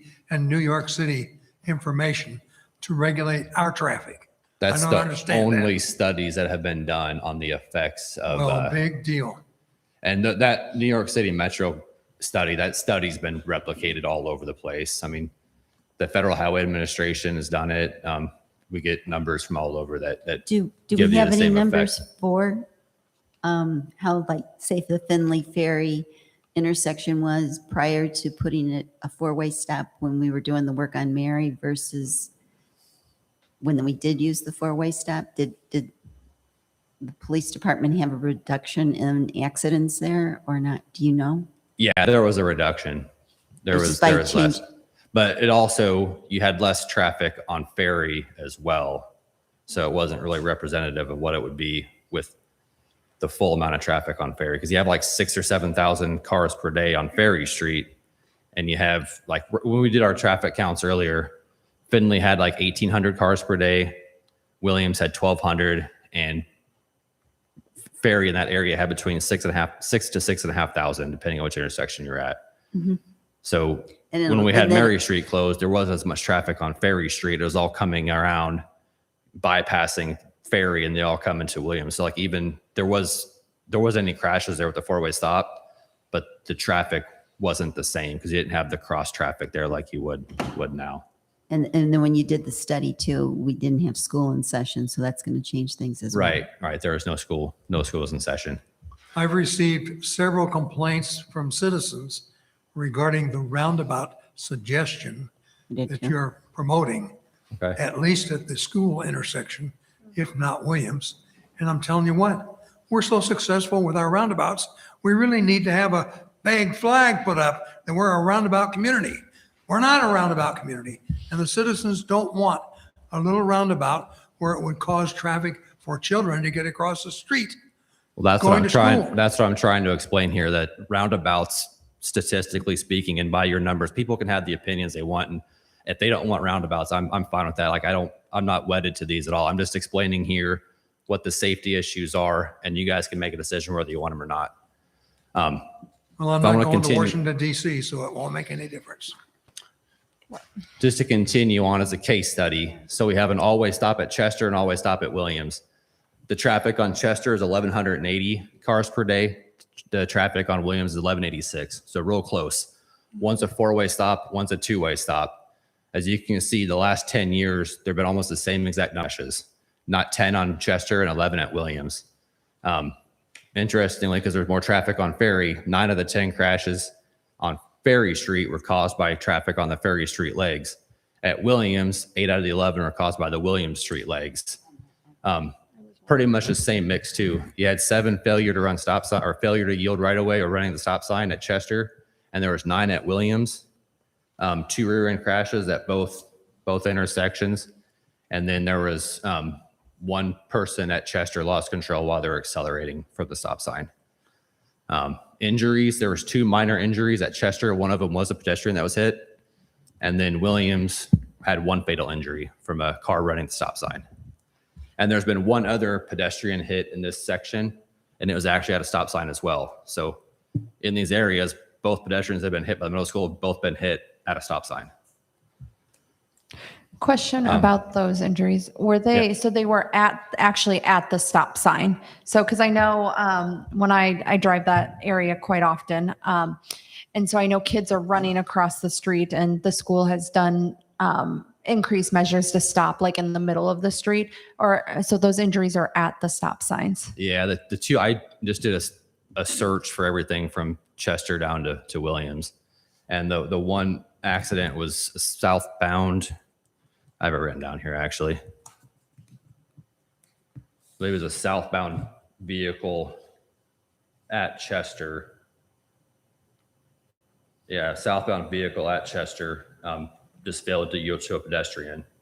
And then the one at Hamilton was a car on Hamilton that had the stop sign, didn't yield the right of way, pulling it onto Ferry Street and hit someone trying to cross Hamilton. Just the reason I brought it is because the benefit cost ratio of this was 21-1, which is what I was told is astronomically high.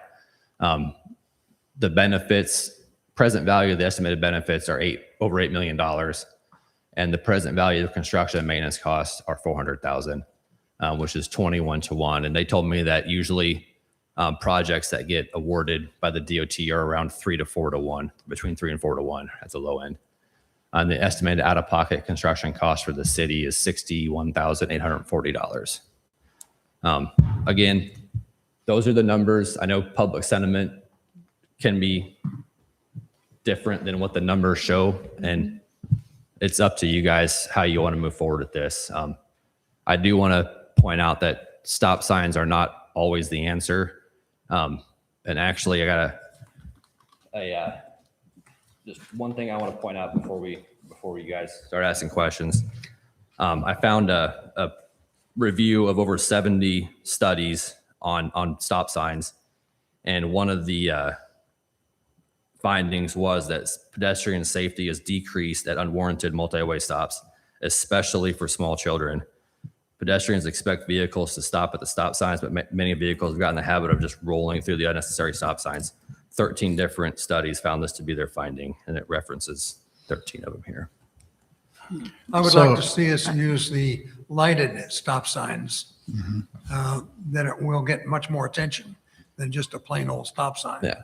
I think there's also, I haven't seen this, but I'd like to sit down. Maybe it's a thing for the Public Safety Advisory Committee to get a safe routes to school map made Because one other thing that would benefit pedestrian traffic there too is if you try to concentrate all the kids, like get them all to cross at Chester. So that way, when people drive through there, they're not having to worry about kids at every single intersection. Yep. If the school could, get a safe route to school plan up, get a map for the kids and have them all kind of take predictable routes to school, people get used to seeing kids at those intersections and not have to worry about them at all these different areas. And it would probably help the kids too know where they should be walking to. Cause a lot of times a, 10, 12-year-old kid doesn't realize, they don't think about stuff like that. No, they don't. Yeah, I think Public Safety Advisory Committee, they'd be happy to do that. I know they've been talking with the school district. In fact, they met with the superintendent in their last meeting, talking about the intersection of Finley and Ferry and wanting that to be a four-way stop at that point. Before we move forward, though, I do have someone in the public that would like to speak on this item. I'd like to bring him up first. Okay. So I would call up Sid Koyman. Mr. Koyman, when you come up, just state your name and address, and we'll put your 3-minute timer on. My name is Sid Koyman. I live in 716 East Highland Avenue here in Ottumwa. I would, Mayor and Council, I would speak in favor of the roundabouts. I enjoy them very much. They seem much safer to me. At the intersections, even where there are four-way stops, there's oftentimes a race to get across the intersection. But on the roundabout, it's almost impossible to race because it's a circle and you have to maintain control of your vehicle. I'm sure it's a safety thing, improves safety, but for me, it improves the flow of traffic and gives me much more security that I only have to look at one direction to get onto the circle and then to get off of it. I appreciate them very much, and I would encourage many more. Thank you, Mayor. Thank you. I would like to have a comment on his comment. I think that when you have a roundabout, you have an inflow of traffic and an exit flow. If the people who are coming on allow that traffic to flow, it works.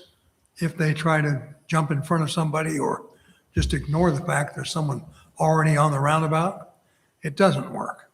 So I don't see that it is safer, in my opinion, than without. Go ahead, sorry, he's coming to answer. I have a question. Sir, I understand your point.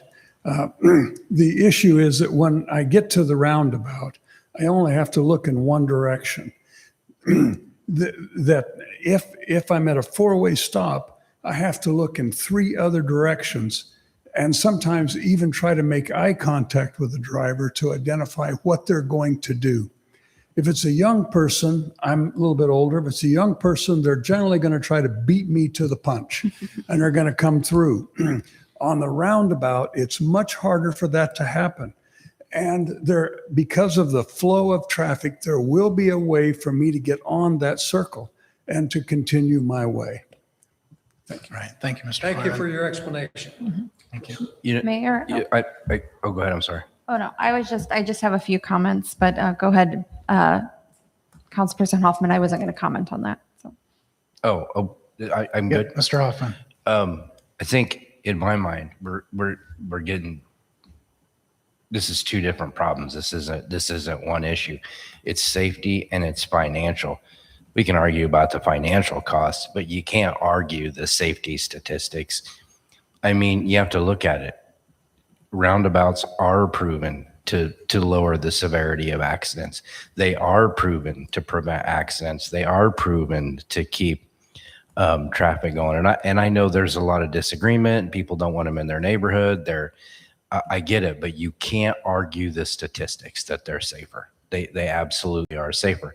So you have to look at, in my mind, I look at the risk versus the reward. Now, stop signs, Mr. Bergmeyer said was 36%. It was 42%. There was a 6% difference. Now, if you're looking at a 6% accident reduction,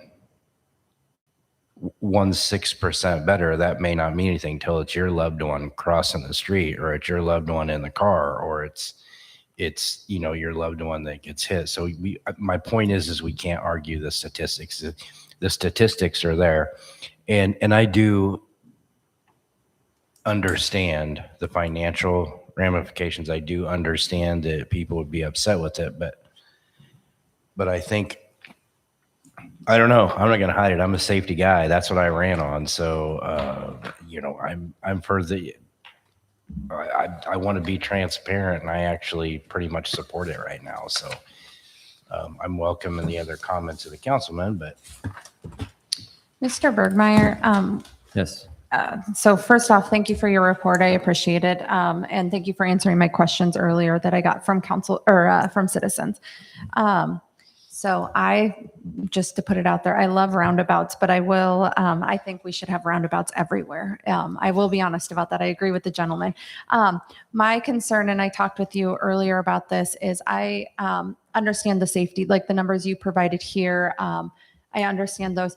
My concern goes back to the kids. Again, I see the increase in like the straight hit pedestrian crashes, and I appreciate you talking about like a safe way to school. But so when I think of, I don't know if you've ever tried to cross at a roundabout, but I did try, and I thought I was going to get hit multiple times. So I wanted to see if I could walk to work. I'll be honest, I cannot. It's too far for me. I don't have the stamina. But anyways, but then I think about like my 11-year-old trying to cross a roundabout because she's always been taught, you wait for the cars, but now she has to go across the street to the middle, to the median, and then cross again. And I know she only has to look one way, but now, so that's where I struggle with it. Especially if people are coming in more often. I've seen some people go through roundabouts and they don't always pay attention the most. And so maybe it would be an adjustment, but that's what I worry about the most is the kids trying to cross the street for those roundabouts. I'm in total agreement. The pedestrian data is the least conclusive of all. I mean, the vehicle data is very conclusive, but pedestrians, it's very inconclusive. And that's why I had to go to DC to get a study. There was like 3 studies I could find on 2 ways to roundabouts. One of them was from like the 60s in San Francisco and Philadelphia. Yep. One was on rural intersections in North Carolina. And then this one was the most recent that had, I thought, the most relevant data. When you, sorry. I would say, that being said, I think the pedestrian numbers are the least agreed upon among traffic engineers on whether it's better for people. And if it's smaller kids, again, it's kind of a separate issue, but I would suggest that they bring them all somewhere where a crossing guard can be there to help them across. I would expect kids to be walking like north and south along the parallel sides of these. But hopefully there won't be a whole lot crossing Ferry Street on these roundabouts. They'd be going up to Chester where there can be a crossing guard there to help them. Is there a way, and I don't know. Or it can be a lighted sign like Keith was talking about, where you designate the school crossing sign a little bit, or the school crossing a little bit more conspicuously. So is there a way to put this 4-way stop back this year, look at it, study it, do our traffic count so we get those numbers of what we're seeing, and then we can come back and really look at like the numbers too to see if it makes sense, like to go forward with that? Is that a way, is that something we can do this year? Or is this grant like it's one? They do it every single year. So it's a long ways out too. So like the grants we apply for now is like fiscal year 28. So like you don't get the money till July of next year. So if we waited, we can wait. We can put the 4-way stop out there, see how it works. Get our numbers, our numbers for what it looks like when ferry's going, when everything's kind of like a normal. One year is not always the best judge of how an intersection works. So sometimes you get a lot of crashes one year because they're not used to the stop sign. Sometimes it takes a while for people to get. But we had a stop sign last year, so actually this year would be a. But like I told her, it was not really analogous to what you'd have now because all the Mary Street traffic wasn't down Ferry. So a lot of people that go down Ferry Street to go to Mary didn't go there. So you had thousands less cars a day on Ferry Street versus what you have now. And the turning traffics are different too. Because another weird thing about stop signs is if there's a big discrepancy in like how much traffic comes from one direction, it makes it work weird. That's why if you convert a two-way to a four-way stop, on this instance, Ferry Street will have a lot more traffic, and on average, now you have 6,000 cars a day on Ferry Street that have to make decisions at the intersection, and that many more chances for people to make a bad decision. Yeah. Whereas before, only the people on the side streets make decisions. So it's hard to tell short term, but like I said, it's not something that has to be done today. Yeah. It was just something that we applied for. The money was there. I wanted to bring in front of council and see what they thought about it. So we could potentially bring it back later. Like, I don't know, we've tabled things for a long time before, but we could potentially table it, but then work with the school on developing a safe way to school route to kind of avoiding those areas, look at the traffic counts, and then we can come back and say, does this make sense later? I'd just vote no. Or vote on no. it Yeah, and I then don't, bring we a don't new need to app- 'cause table you're it, bringing but a we new could vote it application down. back. But you could put it in kind the of file future. it away that this is something we want like numbers on and working with the school or the safety committee. So, Gary, I like your suggestion. Let's do something with stop signs now and come back and reevaluate at a later time for a roundabout. Just echo what she just so Mr. said. Bergmeyer, I always appreciate your explanation. I appreciate all the information you come up with, and you do a good job, and I appreciate that. And personally, I like roundabouts because you get to keep moving.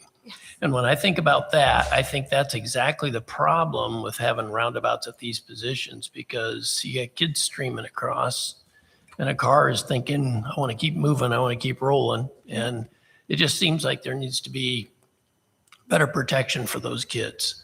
And vehicles stopping seems like a help. So, before I saw your information and so on, but I feel like that I've seen people try to cross the roundabouts on foot there at Albee Road by the gas station, different places, and it seems like it's a bit of a struggle for them. And here we got young ones having to cross, and it just seems like it's an accident waiting to happen with those little ones somehow. And I'm not sure how it is legally in Iowa, but I know in some states, the vehicle has precedence. The pedestrian has to actually yield to the vehicle at a roundabout because it's not a stop sign. I don't know if that's the same case in Iowa, but there's some states like that too. So it is confusing on who yields to who at that, because there's no. This roundabout that you're talking about is referred to as a mini roundabout. Yes. That means it's smaller. Yep. Have we given any consideration to whether a school bus or a truck could get around that intersection? Yeah, the medians are going to be transversable, so they're only like 3 or 4 inches high. It's enough of a bump that you can't fly through it 30 miles an hour, but it's small enough that you can drive around that at 10 or 15 on a semi, or not a semi, but a semi too, but a school bus or a garbage truck or something like that. You have to slow down though. Thank you. Councilmember Dupre, did you have something? You like it. I agree with almost everything everybody said, because I think we all received a letter from one of the concerned citizens, and they were upset about the roundabouts in the neighborhood, and they do realize that the kids were what they were worried about as well. And that's my concern. I mean, I live in that neighborhood, and when the school is open, the kids are coming from all directions, and we're talking middle school kids. They're not exactly paying attention to everything, and they're still invincible.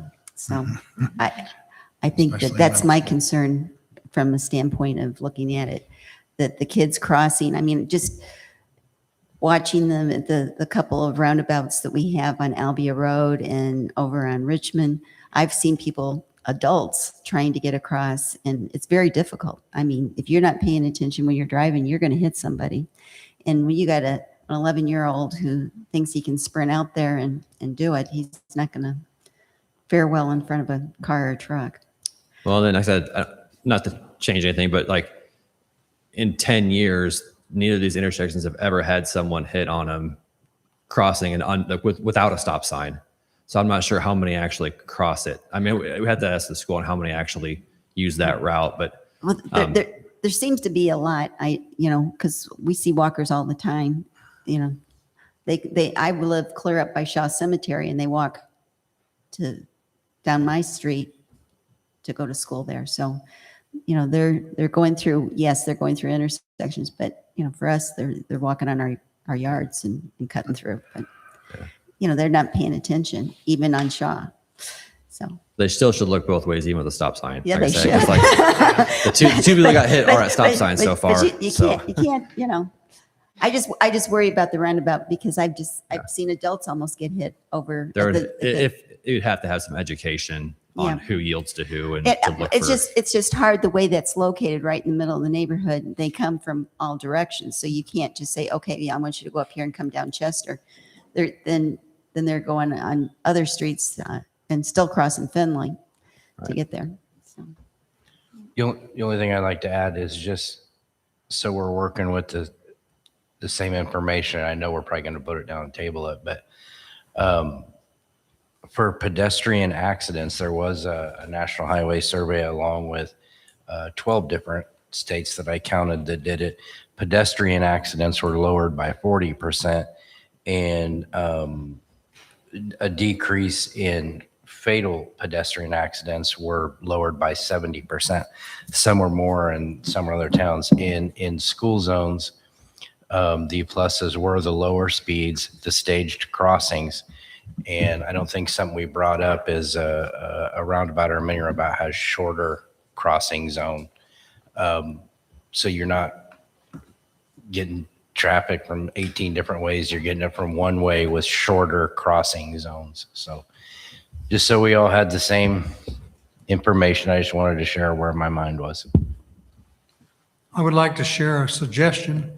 We have a large class for the public to teach them what the word STOP means.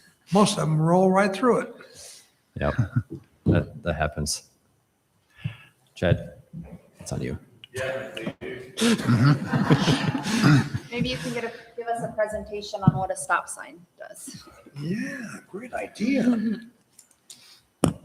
Well, I think we had a suggestion from Councilmember Galloway to maybe switch it to a 4-lane or 4-way stop because that can happen pretty quickly.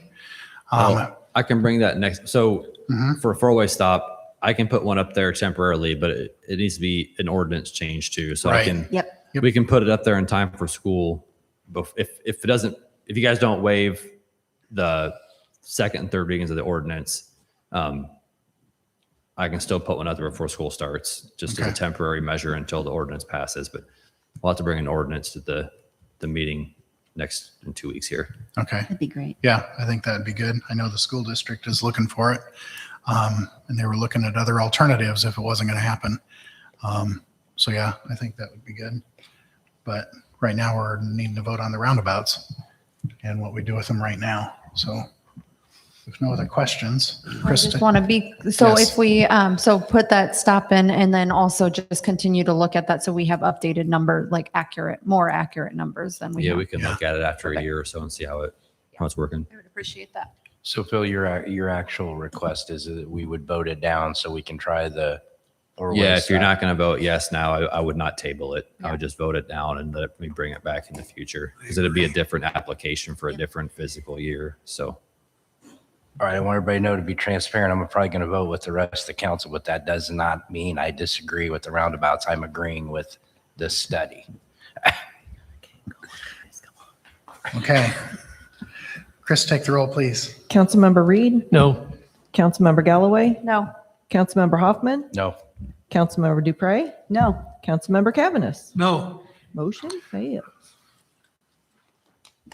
Resolution number 175, 2026, approval of a TSIP grant application for Vine Street and Finley Avenue Stop Sign Enhancement Project and authorize the mayor to sign.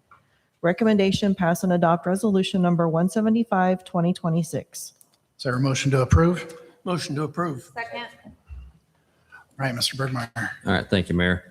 So this TSIP application would be to improve safety along East Vine and East Finley corridors, the installation of enhanced stop sign treatments at 10 intersections with a documented history of stop sign violations and severe crashes. So there's a number of north-south streets that cross both Finley and Vine Street, and those are the only two stop signs in those stretches of street. It's Ward Street, Davis Street, Moore Street, Sheridan, and Ransom. And the proposed improvements would be to put LED flashing stop signs at the existing stop sign locations, to paint stop bars at them, and then also put advanced warning that there's a stop ahead. Since 2021, 42 crashes have been reported, resulting in 33 injuries. The major cause for 16 of the 42 crashes was people running stop signs. And it was always the north-south people running a stop sign, obviously, because there's no stop signs on Williamson Ferry, but people running north-south stop signs. And both crashes resulting in serious injuries were the result of these people running stop signs as well.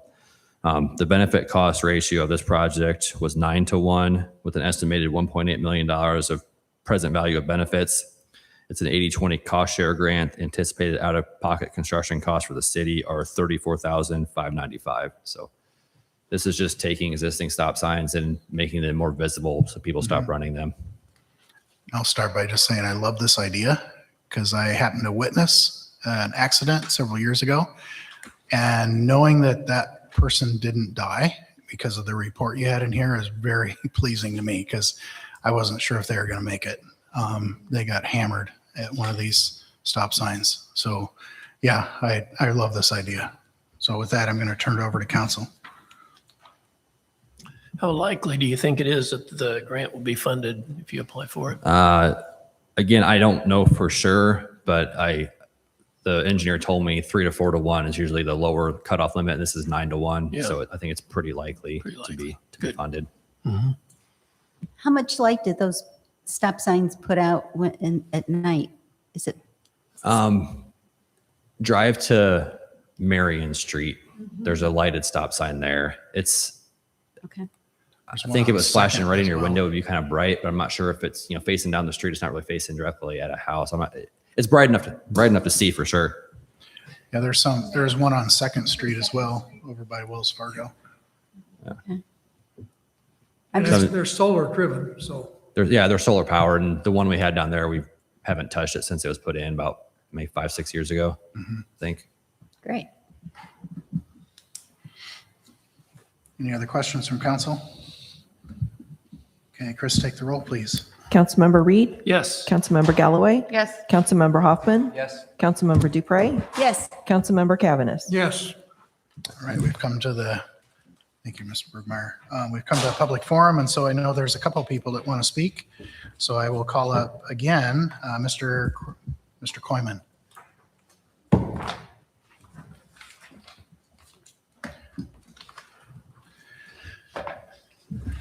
Mayor, council, thank you for your patience with me today. I really appreciate the Bridgeview Center. It's a place where people of my age can walk when it's really hot and when it's really cold. I really appreciate that. I don't enjoy concerts like Hairball, but I do enjoy the symphonies and things like this, and I would encourage more of those. The trails on the levees are a great addition to our town. There are 2 problems with them. One, probably not fixable, goose poop. And the other one is high-speed electric bikes on the levees. We have, my partner and I, a friend that I walk with in the morning, we've had an individual pass us several times, 25 or 30 miles an hour on the levee. If they can go 25 or 35 miles an hour, they ought to be on the road. They don't need to be on the levee. And I don't know how that could be fixed, but I would encourage something be done to limit the speed of the e-bikes on the levees. The last thing I wanted to mention was the Market Street landing in the north side of the Market Street Bridge. That's a huge addition to the city, and I'm grateful for your efforts in that area. And I hope that the police chief can keep the graffiti off of the facility. Thank you very much. Yeah, thank you. And then also Mr. Rick Vick.